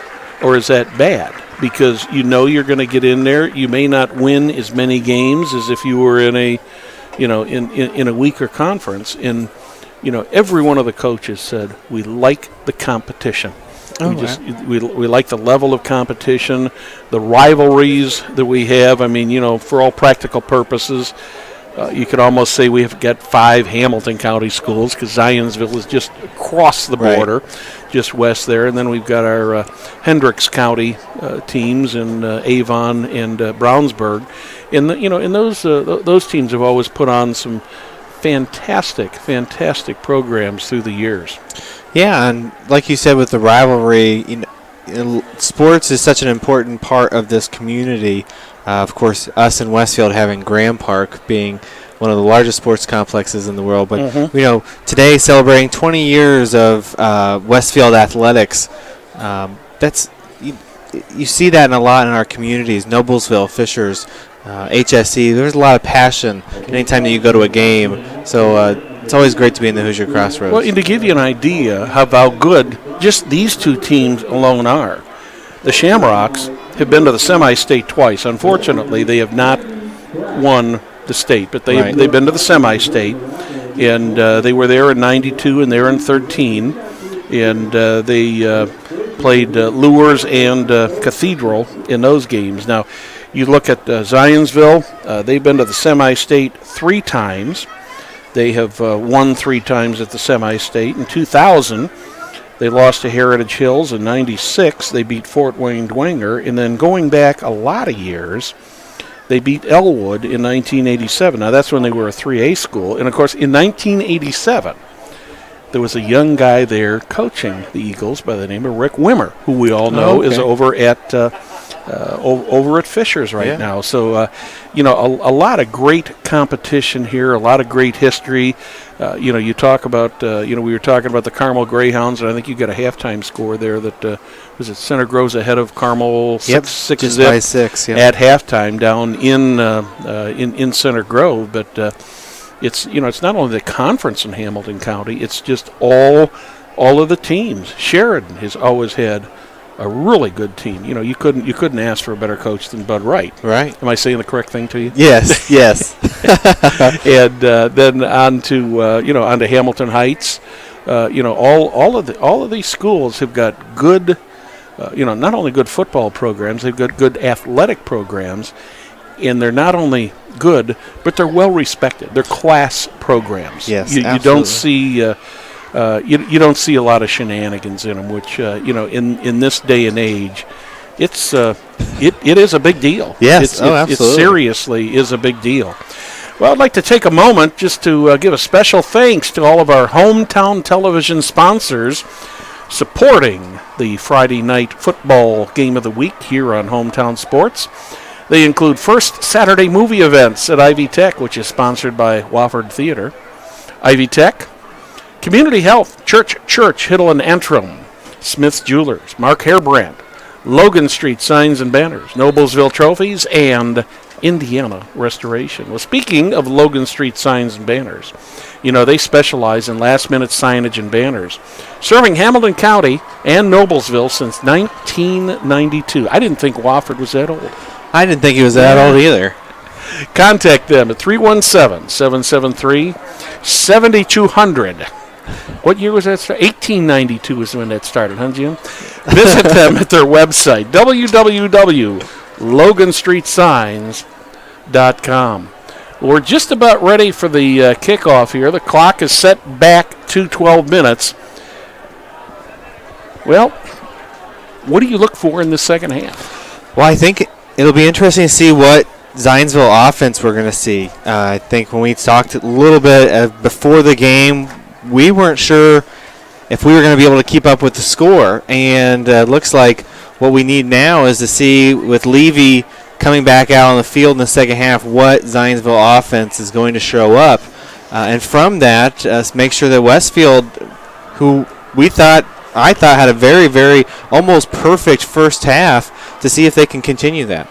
Yeah, the only thing that I saw that really, and it didn't really hurt the Shamrocks, was the fact that some of the center snaps when they were back in the shotgun were low, but fortunately it did not cause any problems for them. I'm Brad Silbert along with Jack Russell here. Jack, take it over for the second half. All right, so here we go. Zionsville to kick off. Westfield will receive the ball in the second half. It's going to be a touchback. Just as we thought earlier in the game, it's come true that the wind took that ball right into the end zone, and according to high school rules, it is a touchback, and it will come out to the 20-yard line. We were talking earlier about the difference in the play clock, the 40 seconds and 25 seconds. And basically, if a play goes out of bounds, if a play is whistled dead, out of bounds, incomplete pass, it's still going to be a 25-second clock when the referee gets things set. But if a running play, a pass complete play, when that play is over, it's going to 40 seconds. And we're back to action. Sweet, the quarterback, looks, hands off to Froelich. Froelich, and there's a flag on the play here. Might be a hold back there. It's right back there at putting it at the 17-yard line. And it is going to be a holding on the Shamrocks. That's going to wipe out what would have been a very nice gain. About a 7-yard gain is going to end up being back to at least a 10-yard loss, or if that's 10 yards from the spot of the foul, that'll be 13 yards.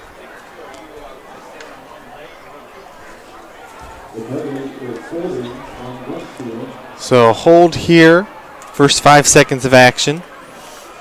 That'll be half the distance to the goal from the spot of the foul, so ends up being about a 9-yard penalty, but it puts the Shamrocks back on the 9-yard line. It gives them a 2nd and 21. 2nd and 21. Sweet, the quarterback. Froelich, the running back. Hand off to Froelich. Froelich looks, meets a couple Zionsville players, and gets down here to about a 2 or 3 yard gain. Froelich had some luck in the first half, running right up the middle, but so far it looks like Zionsville is kind of plugging up the middle of that line there. Yeah, and of course the first half, a lot of that option play. I think we only saw 1 or 2 passing plays, so it'll be interesting to see if they can mix it up here. So Sweet, the quarterback, looks, hands it off again to Froelich. Gain of looks like 2.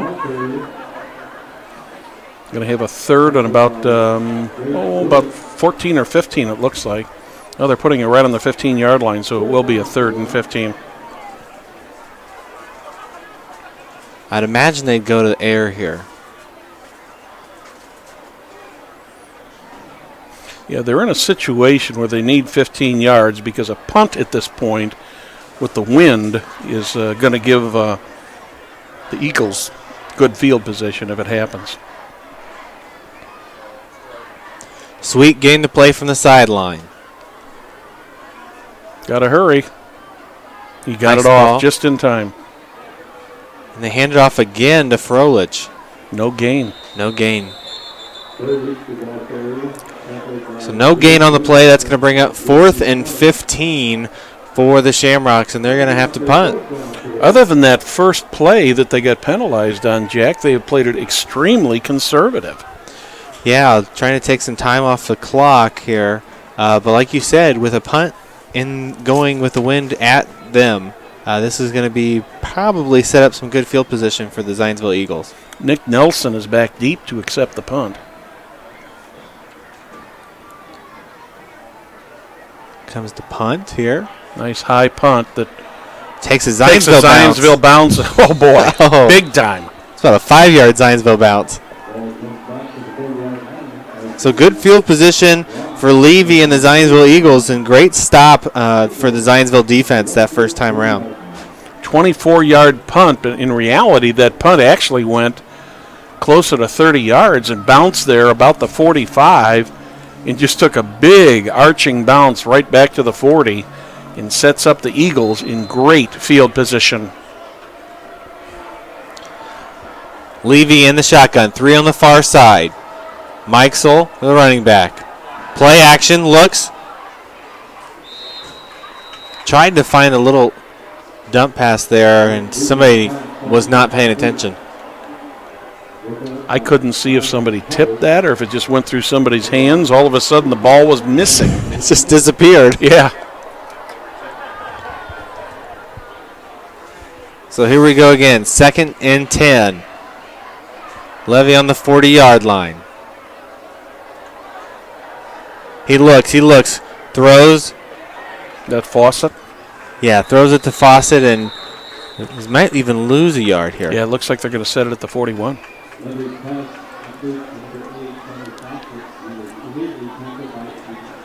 So that's going to bring up third down here. 3rd and 11, ball in the 41.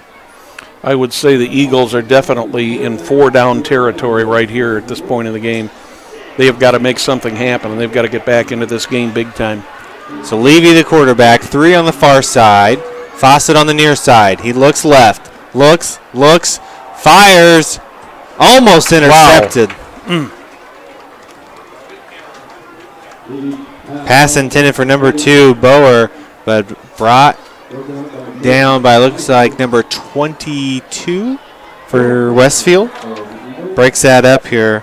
Hauser. I thought the Shamrocks were going to have an interception there. Yeah. This surprises me at this point here, unless they're thinking that the Eagles thinking that they can really pin them back here. So Zionsville to punt. Will it be a fake? No. Good punt here. Still takes a little bit of a Westfield bounce. Signaled for the fair catch, stepped out of the way. Looks like they're going to pace it probably about the 9-yard line. So they put him way back there to about the 9-yard line, yep. Good punt by the Eagles. So both teams, first possession, 3 and out. Yeah, and I think that right now, I'm guessing right now, well, it surprised me that Zionsville went punt on 4th down. Yeah, I thought they would be in 4-down territory there with a 20-point deficit. Especially in the middle of the field. First half, they were on their own 25-yard, back on the 25 and went for it. Mm-hmm. Sweet getting a call from the sideline. Swedan, the running back. 2 on the far side, 1 on the near side. Looks, hands it off to Swedan. Swedan looks, breaks a couple tackles, gets the first down and a little bit more. Very nice fake there by Sweet. He had that ball handed off to Sedan, and somebody came up and hit him. Yeah, I don't think anybody realized that he didn't have the ball. Sweet keeping this offense moving here, looking for the play clock or looking for the call. Well, the other thing he's trying to do here is he's trying to keep the Eagles from being able to substitute. Yeah.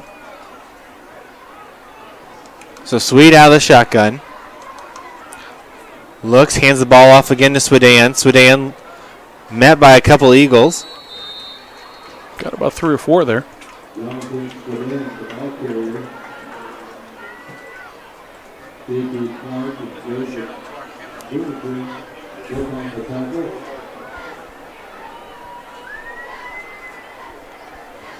Perfect. Well, we want to thank all of our crew here. We want to thank Katie and Lucas who are upstairs. And, of course, when I say upstairs in a Shamrock in the Westfield, you're pretty much on the 3rd floor. They have to take oxygen. They'll need oxygen up there. So thank you, Katie and Lucas, and thank you, Ben, for running the score clock here for Hamilton County TV. Nice, wide open play. Great pass to Manley. When they want to throw it, they either throw it real far and they'll throw it to Manley. Did an excellent job. Manley just kind of slid right down there to catch that ball. That was a great pass and a great catch.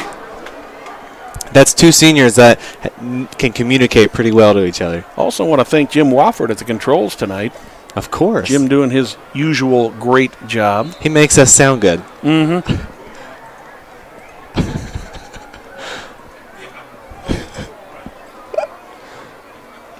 So here we are. Ball on the 47-yard line. Lost about 2 on that one. Actually, the ball got kicked. I did. After they set it down, and they gained a yard on that. And that's now they're going to put it back where it should be. That's what the refs. Yeah, it should be at the 47, between the 46 and 47. It's funny because as soon as an offense or defense player hears the whistle, they point at each other. That was his fault. So Sweet, the quarterback, looks, quick pass. Wow, wide open. Wide open in the middle here. Definitely going to get the first down. That's going to be number 32 for the Shamrocks, Caleb Pettijon. Gain of about 15 on that play and another first down. So here come the Shamrocks.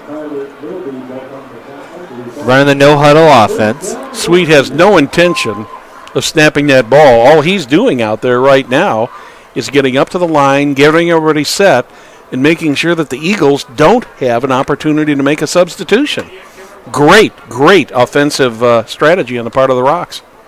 Sweet hands the ball off to Swedan. Swedan on the far side. Here he goes. He's got some room. There's a flag. And it's going to be a holding call. Yep, there's a flag just about at the between the 20 and 25-yard line. That's going to be the wide receiver, number 14, Clint Hostler. Either that or a block in the back, one of the two. They're calling it holding. Wipes out would have been a nice play. Yeah, if there was, he only had about one more person to catch him, but with the holding call, that's going to bring him back. Well, actually, all it does is give him 1st and 10 again, because it happened right at the 21. Right. And it's a spot foul. So 3 on the near side. Sweet the quarterback. Sweet looks for the call on the sideline. Swedan is the running back.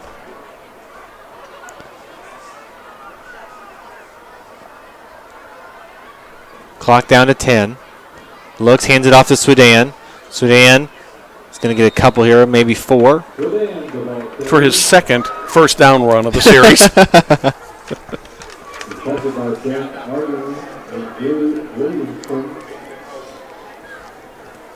I'd like to thank Andy Tebby, Bill Davis, and everybody here at Westfield for being such gracious hosts here for us tonight.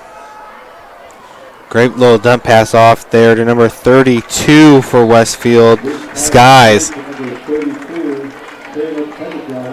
Well, Westfield, we're known for Westfield's known for hospitality, so they always do a good job here in Westfield. Always enjoy coming here for a broadcast, whether it's in the gym or this is my first broadcast from the football stadium, but done quite a few from baseball and softball. It's always an enjoyable experience coming here. Bill Davis and his staff do such an excellent job. Sweet quarterback, 3 on the near side. Looks, hands it off to Swedan again. Swedan keeps his feet moving. Still not down. Finally going to stop him between the 3 and 4 yard line. He lost his helmet on the play, too. Still looking for it. Somebody's trying to. There we go. He's got to come out because of that now. So that's going to bring in Froelich. First and goal from the. It's a second. I'm sorry, it's a 2nd and 1 from the 3. Just a bit short. Over to Froelich. Froelich, touchdown. Great job by Froelich. You could tell all he wanted to do was head towards the end zone. He had a full head of steam going there, and nobody was going to stop him. Great run there by Froelich. That is a great drive by the Shamrocks, especially after the way the first half ended. With near the end of the first half, the Eagles, we thought they might be gaining some momentum when they scored, and now the Shamrocks have come back to take 7 of those 8 points back. Yeah, and that gives them a 35-8 lead over the Eagles with 4:35 left in the third. Fans Noblesville Trophies offers a large range of products, including sports trophies, corporate awards, and in-house embroidery. Noblesville Trophy provides you same-day service for those last-minute decisions. Contact them at 317-773-7391 or check them out online, www.noblesvilletrophies.com. Another one of our great hometown sports sponsors, Noblesville Trophy. They've been with Hometown for many, many, many years. Well, I have a quick update for us here. The Center Grove Carmel game is tied 6-6 with 8:30 left in the game. So just a quick little update there from Twitter. Now with the wind, the Shamrock or the Eagles should have a chance to return this kick. It looks like it's going to be going out of bounds. Grounding. Yep. So they'll get it at the 40. Went out of bounds at the 6. I'm sure that was the last thing that the Shamrocks want to do. Noblesville and Fishers are now tied at 14 each. That game at Royals Tiger Stadium at Fishers High School. So the score 35-8, 4:35 left. Looks like one of the Zionsville coaches has a little bit of a question. I wonder if they're giving him an option of re-kicking or taking the ball at like the at the 30 or 40. I'm not quite sure what's happening here. We haven't seen the referee signal yet. But the ball did go out of bounds at the 6-yard line.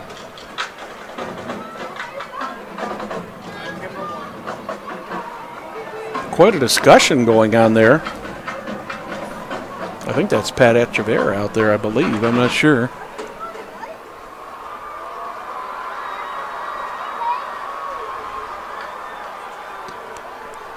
Unless there were 2 fouls on the play. Yeah, it looks like they want to re-kick.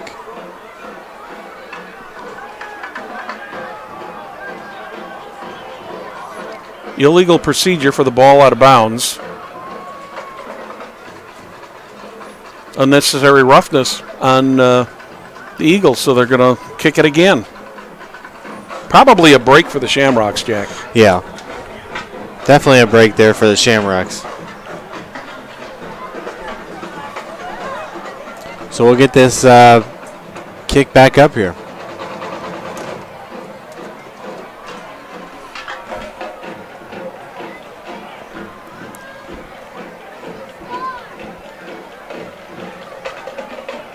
But here's the interesting thing.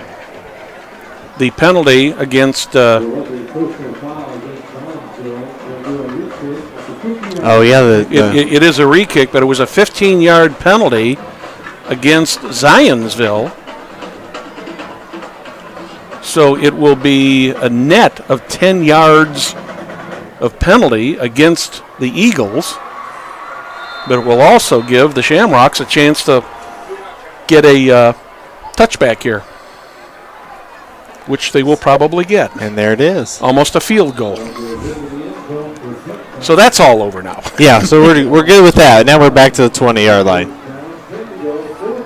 I kind of thought that at first that those might be offsetting penalties because normally I've never seen, I don't know if in high school, it's, I do high school and college, and there's just so many rules differences. Right. One of the things I don't know for certain is in high school if they get the option of a re-kick with a 5-yard penalty. So they must have marched off 5 and then 10 back the other way for the penalties and made them re-kick. Levy hands it off to Mikesel, and he's met immediately by a couple Shamrocks. The Shamrocks have had Mikesel's number all night. Number 20 is not been able to do a whole lot. Yeah, they've definitely limited the running game there for Zionsville, trying to get Levy to throw it out there. And he's been picked off, I believe, just once tonight, but once with about 16 seconds left in the second quarter. Mm-hmm. Levy looks, fires, incomplete. That was intended for Max Boer. Again, a 3rd and long for the Eagles, but as prolific as they have been at the passing early this season, 3rd and long is not that difficult of a play for them to make. But tonight, the Shamrocks have had their number, and they have kept them from getting the first downs. Yeah, more than anything, it's that they've had a lot of 3rd and longs. Not 3rd and shorts, not anything like that, but 3rd and long. Levy rolls, finds interception again. The interception goes to number 17, Lucas Schultz for Westfield, and that's going to put him in great field position. Lucas Schultz, Jack, give him credit for an interception, but he just happened to be in the right place at the right time because there was not an Eagle receiver within 5 feet of him. Yeah, I hit him right between the numbers. And I don't know if the fact that that he was on the run throwing that if he couldn't get enough energy into the thing to get it over him. But it appeared as though about 5 yards further downfield, there was a couple receivers there, but there was nobody in the area by him. So another break for the Shamrocks. Sweet, the quarterback, 3 on the near side. Levy, looks like Sweet hands it off to number 23, who is going to be Nate Frolich, the running back. And we're going to get this offensive running game going here. There's for the Shamrocks. Flag here on the play. I have a feeling we may have some unsportsmanlike penalties coming up here because there was a little bit of roughhousing there after the play was over. And whether they're going to call you're right. offsetting penalties.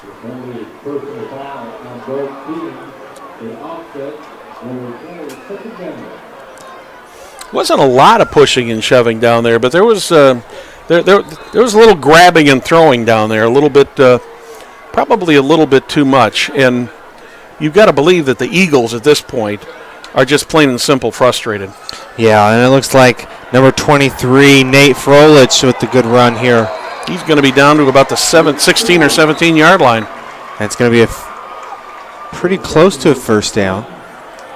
You can just see the way that Zionsville is lining up now at this point. Do we have another? We do have a flag. I'm sorry, Jack. We got a flag back at the 34-yard line. And Coach Gilbert doesn't look very happy with it. It's going to be a hold. That's going to be a big one because that's going to be 10 from the spot of the foul. So in reality, that's going to be close to a 15-yard penalty. Actually closer to about a 20 to 25-yard loss because that run had him in nice position. So that play actually cost him about well over close to 20 yards. And Coach Gilbert's not very happy with it. He was almost in the backfield for the Shamrocks. So Sweet looking for this call on the sideline. 3 on the far side. Probably one of the toughest breaks the Shamrocks have had all night. Hands it off there again to number 23, Frolich. He gets back and a little bit more. He's going to get all but about 4 or 5 or 6 of it back. Great run. It's a great opportunity now for third down. Yeah, it makes it a much more manageable third down on about 6, I believe? Yeah, 3rd and 6, ball on the 28-yard line. 2:40 left to play in the third. Conventional wisdom would be this would probably be 4-down territory for the Rocks at this point. I don't think a 40-yard field goal into this wind would have a lot of chance. No, and the way this running game has gone today, it's been pretty successful for them. Yes, it has. Frolich has done a great job. And they're going to wind down the clock and talk it over. Say there's no job too small or too big for Indiana Restoration Services.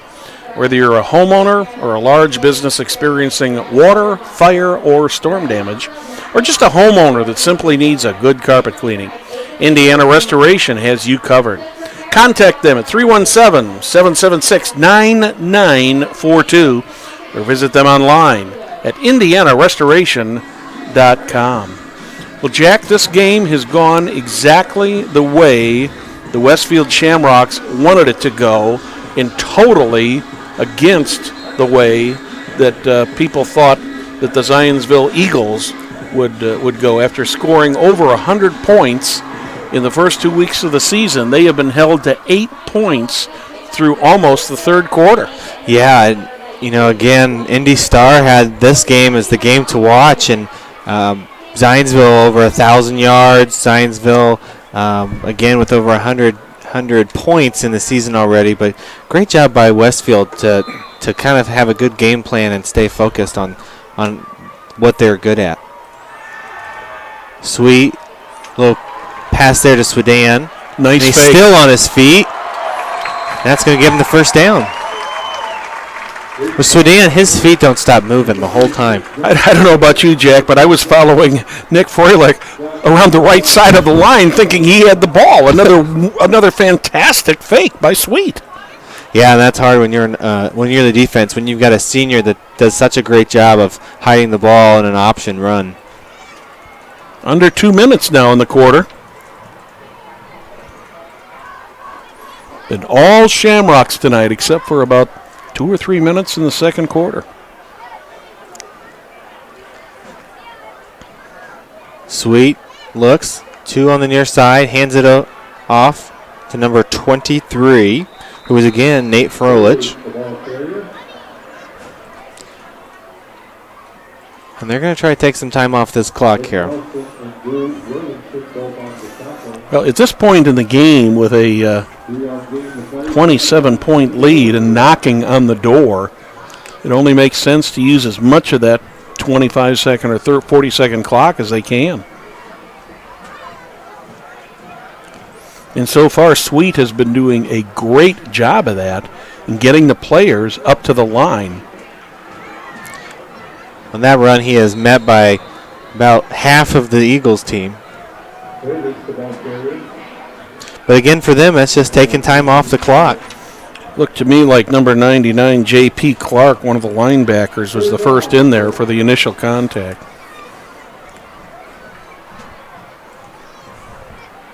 They will have to run another play in this quarter. 30 seconds on the game clock, 20 seconds on the play clock. 2 wide receivers on the near side. Sweet looks for the call. Under 10 on the play clock now.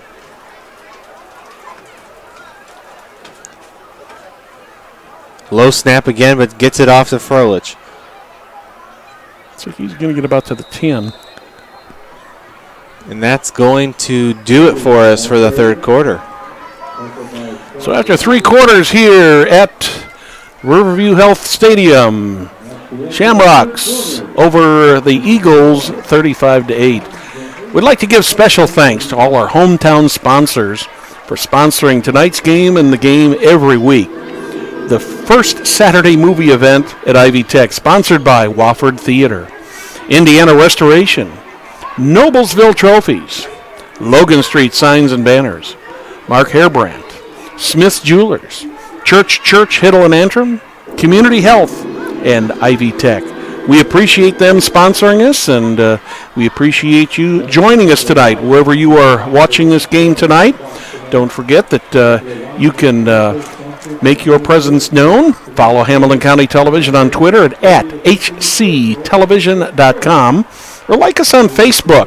We're at www.facebook.com/Hamilton County TV. Just a quick update here. The Noblesville-Fishers game. Fishers leads Noblesville 21-14 with 8:45 left in the game. We've got 12 left here. Shamrocks going to try for a field goal. It's up, and it's good. It's good. Well, we've got 11:58 remaining right now, and that makes it a 38-8 lead for the Shamrocks. Hey, we'd like to remind you about the Ivy Tech at Noblesville movie series. That's beginning Saturday, October 1st.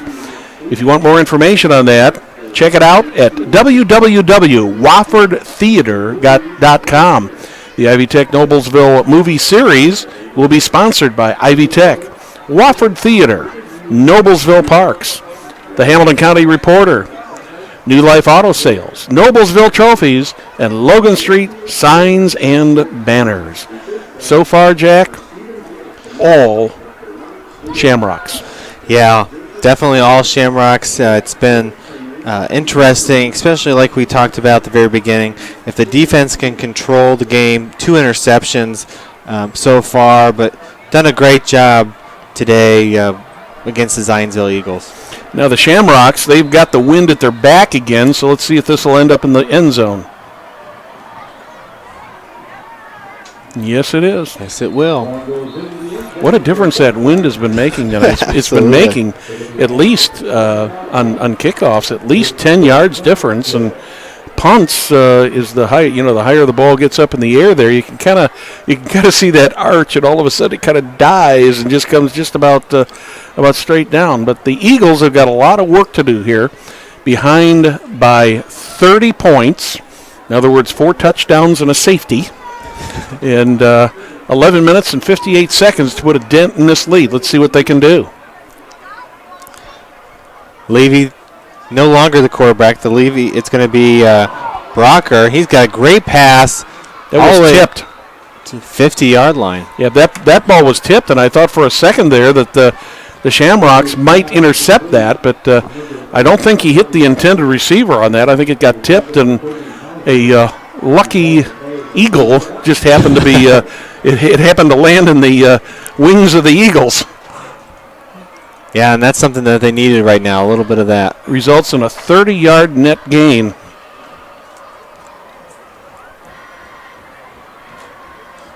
So Brocker, the quarterback, hands it off to Mikesel. Mikesel still on his feet. Keeps running. Got one to beat. Down to about the 18-yard line. Best run of the night for Mikesel. So 2 big plays, and they're down inside the 20 for the Eagles. Well, this is what the Eagles have done so far this season. They have been a big play team, but I'm thinking there might be a flag on the field right at about the 40-yard line. I'll bet we're going to see a hold. Yes, we are. So that negates about about a 30-yard gain. Yeah.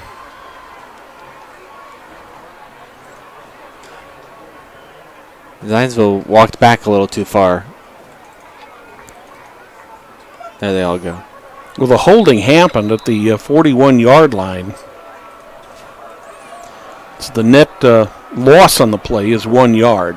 So Brocker, the running back, hands it off to Mikesel. Mikesel looks. Good gain on the play. About 7 on that play. I don't know if maybe the Eagles have spotted something in the Shamrock defense, but in this quarter alone, Mikesel's probably got, if you include that last run that was negated, he's been running better this quarter than the whole game. Brocker looks, close. It was my fault. I said it before it went into his hands. Well, Justin Fry almost got the interception again. I think Justin saw that ball coming instead of looking downfield before he had it brought in, because I thought for sure that was going to be an interception. Yeah, there was plenty of open space in front of him for him to head down the field. Brocker, the quarterback.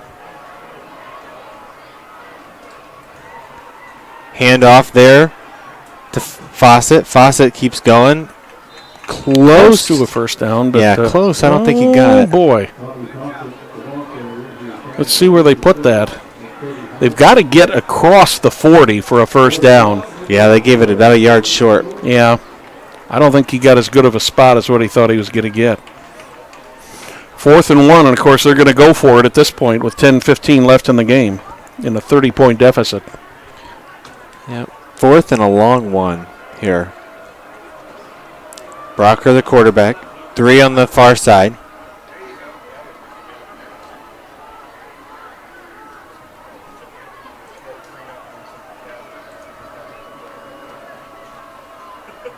There he goes. Looks, quick pass, and it's blocked. Boy. 47 for the Shamrocks, and that's going to be Brian Skelton. Great job by Brian there.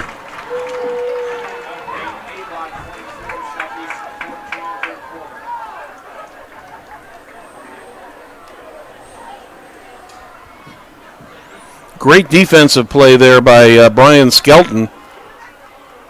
That happened all so fast that he probably really didn't have a chance to make the interception, but he's probably just glad to knock it down and turn the ball back over to the Shamrocks. They take over at the 41. So Sweet with the ball, hands it off to Henson.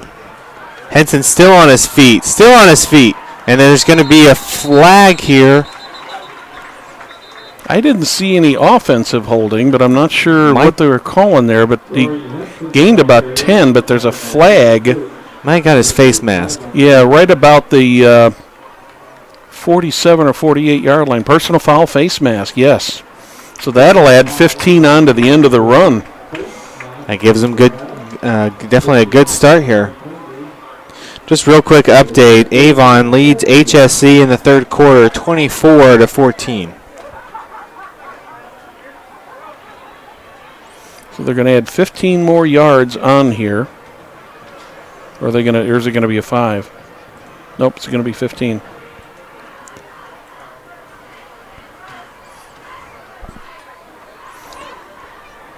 He added about 20 on there, didn't he? It looked like he was. They're down to the 33-yard line. He's doing the 40, running the 40 there.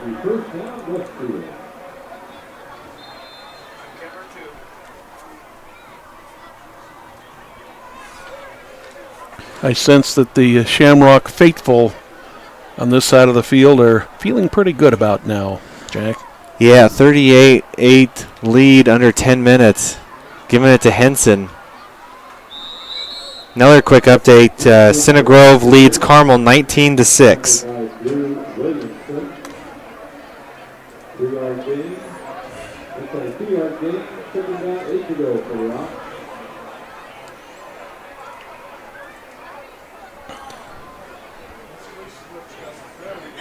Shamrock's using all the time they can on the play clock. Should be below 9 minutes before they snap the ball. Henson again with the run, trying to get out of it. Nice job there by Zionsville's number 25, Jake Nutter. 5'9" senior defensive back. No gain on that play, so that'll make it a 3rd and 7. Under 9 minutes remaining in this one. This has been a relatively quick game tonight. I realize that usually jinxes it when you say something like that, but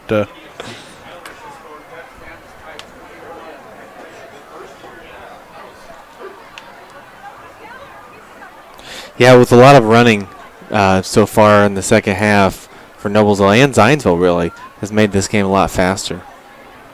Henson again, good run. It's going to be a gain of 3 or 4 there. Not going to be enough. Going to be at about the 27. Not going to bring the field goal unit in. Quick update as well. Noblesville Fishers tied at 21 right now.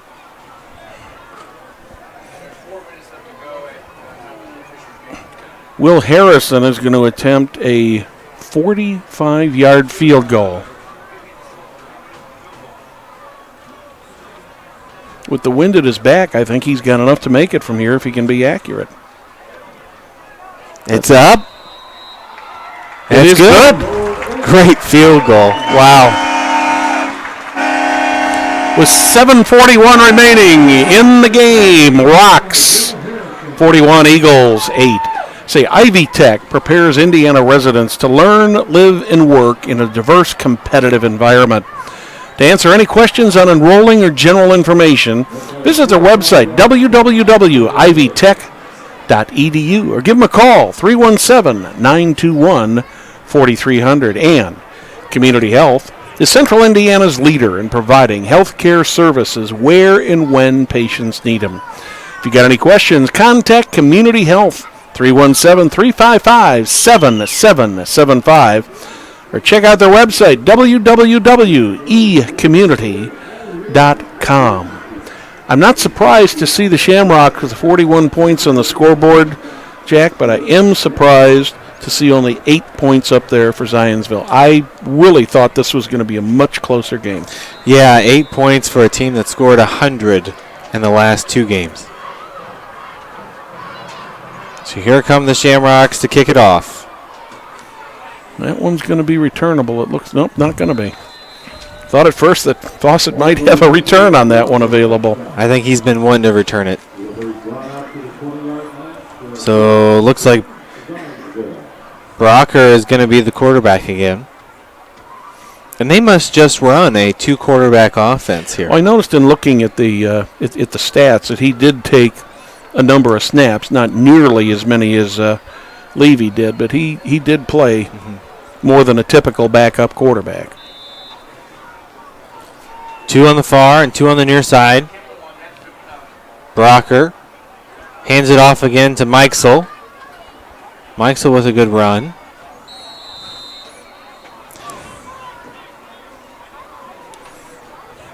Nice run by Mikesel, gain of about 8 yards, but once again with 7 minutes left in this game and a 33-point difference here, it's all over but the shouting. Yeah. Well, especially now that they're running the ball, not a lot of pass attempts going on right now. And the running game, besides a couple good runs, but even if out of the couple, they've been called back. Yes, they've had some untimely penalties. Yeah.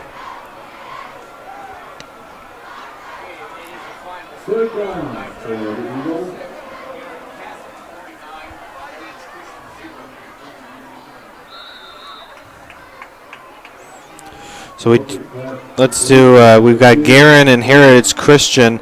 Guerin leads 49-0, but we do have a final for everyone, and that is going to be Cinegrove over Carmel, 19-6, putting the Greyhounds at, I believe, 0-3 on the season.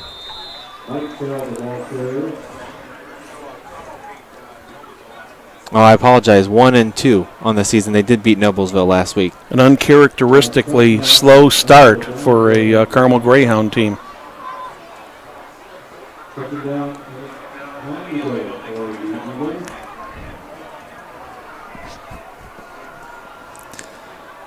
Brocker looks, throws down the field. Caught. Just caught by number 9. That's Jay Edwards. And that's going to move the chains. About a 16-yard gain on that. The Eagles are into Shamrock territory at the 48. And it's going to do under 6 to play. Brocker hands it off to number 35, Nick Breyer. That's going to be a gain of... No, in reality, I think he kept the ball. I think that was another one of those fakes. I think it looked to me like he kept the ball. Here we go. Looks, throws. Oh, just a little bit behind Edwards. Edwards was moving to his left, and the ball ended up being to his right, and he tried to stop and come back for the ball, but he just could not do it. One of the things I've been looking at this evening is the coaching staff for Westfield. It looks like they all have iPads. Can you believe that? Nothing surprises me anymore. I've been trying to figure out what they've been holding. It's iPads.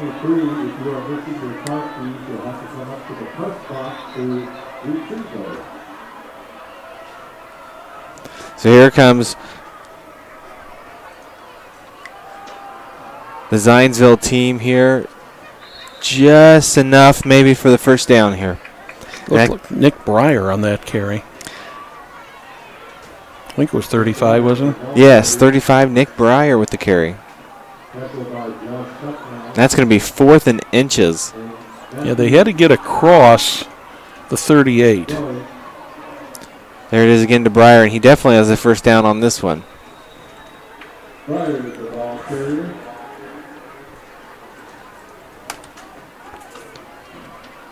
So 1st and 10 for the Zionsville Eagles. Under 5 minutes to play. So here comes Brocker. Looks, throws down the middle of the field, wide open for number 17. It's a fumble. Who fell on it in the end zone? And it looks like it's going to be recovered by... I think it's recovered by the Eagles. No, I'm sorry. I think it's recovered by the Shamrocks. And it has been recovered by the Shamrocks. That's a touchback. Now the question on this, if we have a replay on this, is did he have possession of that going across the, once he broke the plane, if he had possession of that, that should have been called a touchdown. But unfortunately, we don't have a replay to look at it, but the referee was right there, and the ball came out, the ball had to come out just before he was crossing the goal line, so Shamrocks will take it over at the 20. Just real quick here, Avon leads Hamilton Southeastern 24-21 with 9:36 left to play. Warren Central beat North Central 45-3. Adams Central beats LaPel 17-6, and Tri-West beats Frankfort 28-0. And that is all powered by Twitter. Amazing.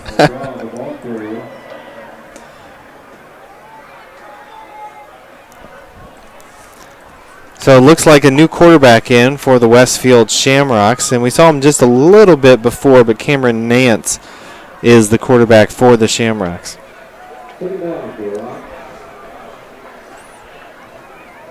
I would be extremely surprised if this ball goes in the air at this point. 3 on the far side. Nance the quarterback. Handoff to looks like Froelich. Kind of a broken handoff there. I think. Yeah, it didn't look like a real clean. Nance didn't want to let go of the ball. Yeah. And actually, number 20 is the new running back, and that is Owen McGraw.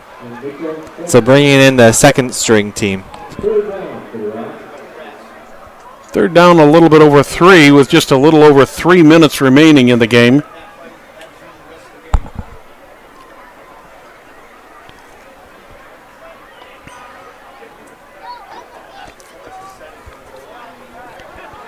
So here we go again. Nance, the quarterback. 3 on the far side. Looks very similar to the last play, and they're going to call a timeout. Westfield. Looks like something wasn't set up right. Say, for personal injury claims to complex business litigations, divorce cases, or whatever, Church, Hiddle, and Antrim protect the rights of individuals, businesses, schools, and government bodies all around Indiana, including Noblesville, Fishers, Merrillville, and Tipton. Contact their Noblesville office at 317-773-5320 or visit their website, www.cchlaw.com.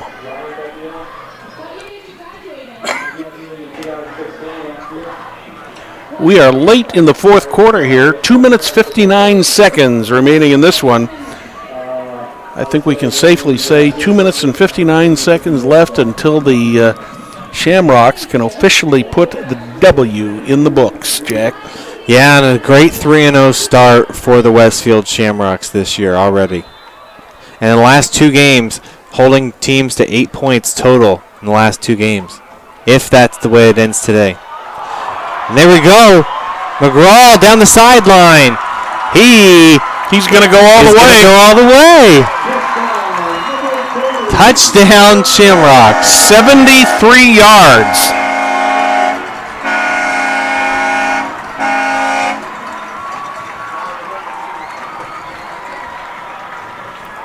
That has just got to be demoralizing for Zionsville. Yeah, that is a long, long run. 47-8 now.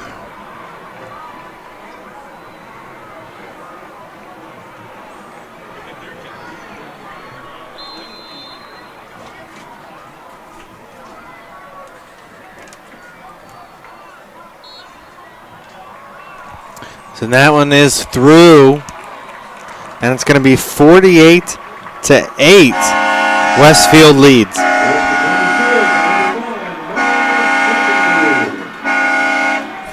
Jack, what's our friend Mark Hairbrandt been up to lately, our county commissioner? Mark Hairbrandt, what has he not up to? He is doing a lot of work there on the other side of over there on 6937 with the new road project. But more importantly, Mark is a great guy, a great commissioner for Hamilton County. Westfield resident, and he just does a lot of things for our community. And as we continue to grow of all of Hamilton County, it's great to have someone like Mark Harabrand as in our leadership position in the Hamilton County area. Of course, if you live in Hamilton County, road construction is a fact of life you deal with. You know, I've lived here 27 years, and I can't remember any years when there hasn't been road construction somewhere, whether it's widening roads, new roads, roundabouts, or whatever. It's a growing community, but a wonderful community to live in, and I'm glad to call Hamilton County my home. Absolutely. When you say roundabouts, the just south of where we are is the roundabout capital of the world. So, yep. Good old Carmel, Indiana. Another touchback. Friend Smith Jewelers is serving Hamilton County, including Noblesville, Fishers, Westfield, and Carmel for over 65 years. Many jewelry stores have come and gone, yet Smith remains. If you want to ask why, the answer would be outstanding selection and customer service. The knowledgeable staff at Smith Jewelers is eager to help our customers have a memorable, positive experience. Contact them, 317-773-3383, or visit them at smithsonthesquare.com. And good run here, stopped by the Millers. Just a quick score update, a big one here. The Noblesville Millers score with 24.7 seconds left as the Millers now lead the Fishers Tigers 28-21. What did we talk about earlier? Yeah, exactly. Will we have any 6-0 teams in the HCC? I doubt it. Yeah, oh, absolutely. Zionsville looks, throws. Quick throw over to Edwards. Edwards is looking for the first down and a little bit more. Still on the sideline. Pushed out of bounds by the Shamrocks. Picked up almost 20 yards on that play before going out of bounds at about the 36. Just a little over 2 minutes remaining in this one. 2:07. It's going to be Brock. Looks, throws it over to Fawcett.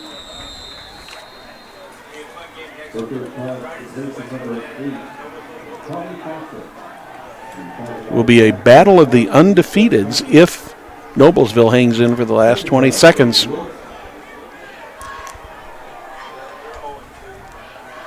In the conference.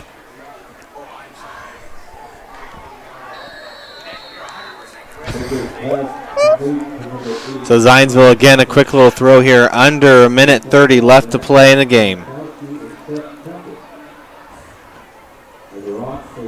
What a surprising game to call tonight. It is. It has been. It has been. Zionsville looks again, throws, gets it over to number 19 for Zionsville, who is Brock Bishop. I think that's his first catch of the night. 6'1" wide receiver, a senior. So almost 1 minute left to play in the game. Brocker, the quarterback.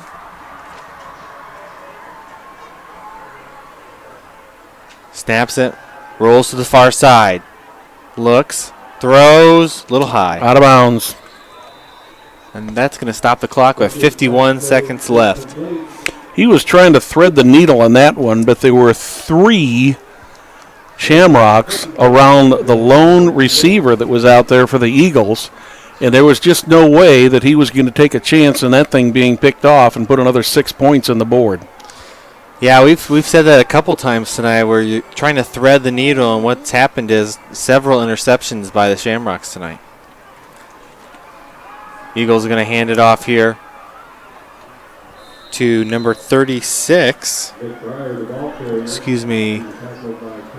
Number 35, excuse me, and that's going to be Nick Breyer. Hurry up offense, almost like a 2-minute drill with less than a minute left.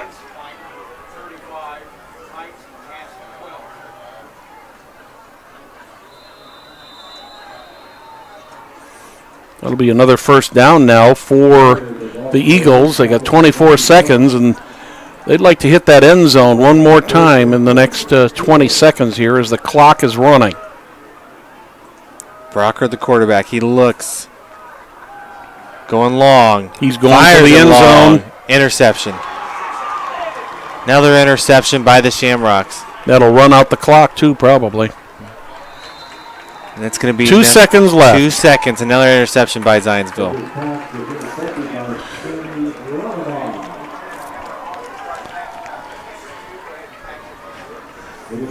Well, friends, Logan Street Signs and Banners specializes in last-minute signage and banners, serving Noblesville and Hamilton County since 1992. Contact them at 317-773-7200 or visit them at loganstreetsigns.com. Well, next week, Jack, it's going to be a couple of HCC undefeated teams, that being the Noblesville Millers and the Westfield Shamrocks. That game will take place over in Noblesville. Our friend Craig Adkins, who happened to stop by at halftime just to say hello, and Perry Williams will be bringing everybody that game next week. So we're going to have another one that will have a loss next week. Is there any rumor to the fact that you're being drafted for that game? Well, I think it's because most of the time I enjoy calling the Westfield games, and I'm sure Perry will be right there with me, telling me all the scores. So I think I could see Perry just sitting there and needling both of you. Anyways, final score here tonight. I'm just going to call it a little bit of a shocker, Jack. This is a little bit of a surprise. I thought that Westfield would have a chance to win this game. They did everything right to win it, but I never in a million years would have thought that they would have won it by 40 points. Yeah, a little bit of a surprise for me as well. On paper, two evenly matched teams, so it's been very interesting. But it's been fun. Enjoy calling the game with you, and we'll be calling a game together here in a couple weeks as well. A couple weeks from now. Let me remind you that Noblesville Trophies offers a large range of products, including sports trophies, corporate awards, in-housing embroidery. Noblesville Trophies provides you same-day service for those last-minute decisions. Contact them at 773-7391 or check them out online, www.noblesvilletrophies.com. Well, on behalf of Hometown Television, we'd like to thank all of our sponsors who brought this game to you tonight. The first Saturday movie event at Ivy Tech, sponsored by Wofford Theater. Indiana Restoration, Noblesville Trophies, Logan Street Signs and Banners, Mark Hairbrandt, Smith's Jewelers, Church, Hiddle and Antrim, Community Health, and Ivy Tech. Jack, wrap it up for us for the night. Well, again, final score 48-8. The Rocks beat the Eagles. From all of us at Hamilton County TV and, of course, here in Westfield at Riverview Health Stadium, thank you and good night.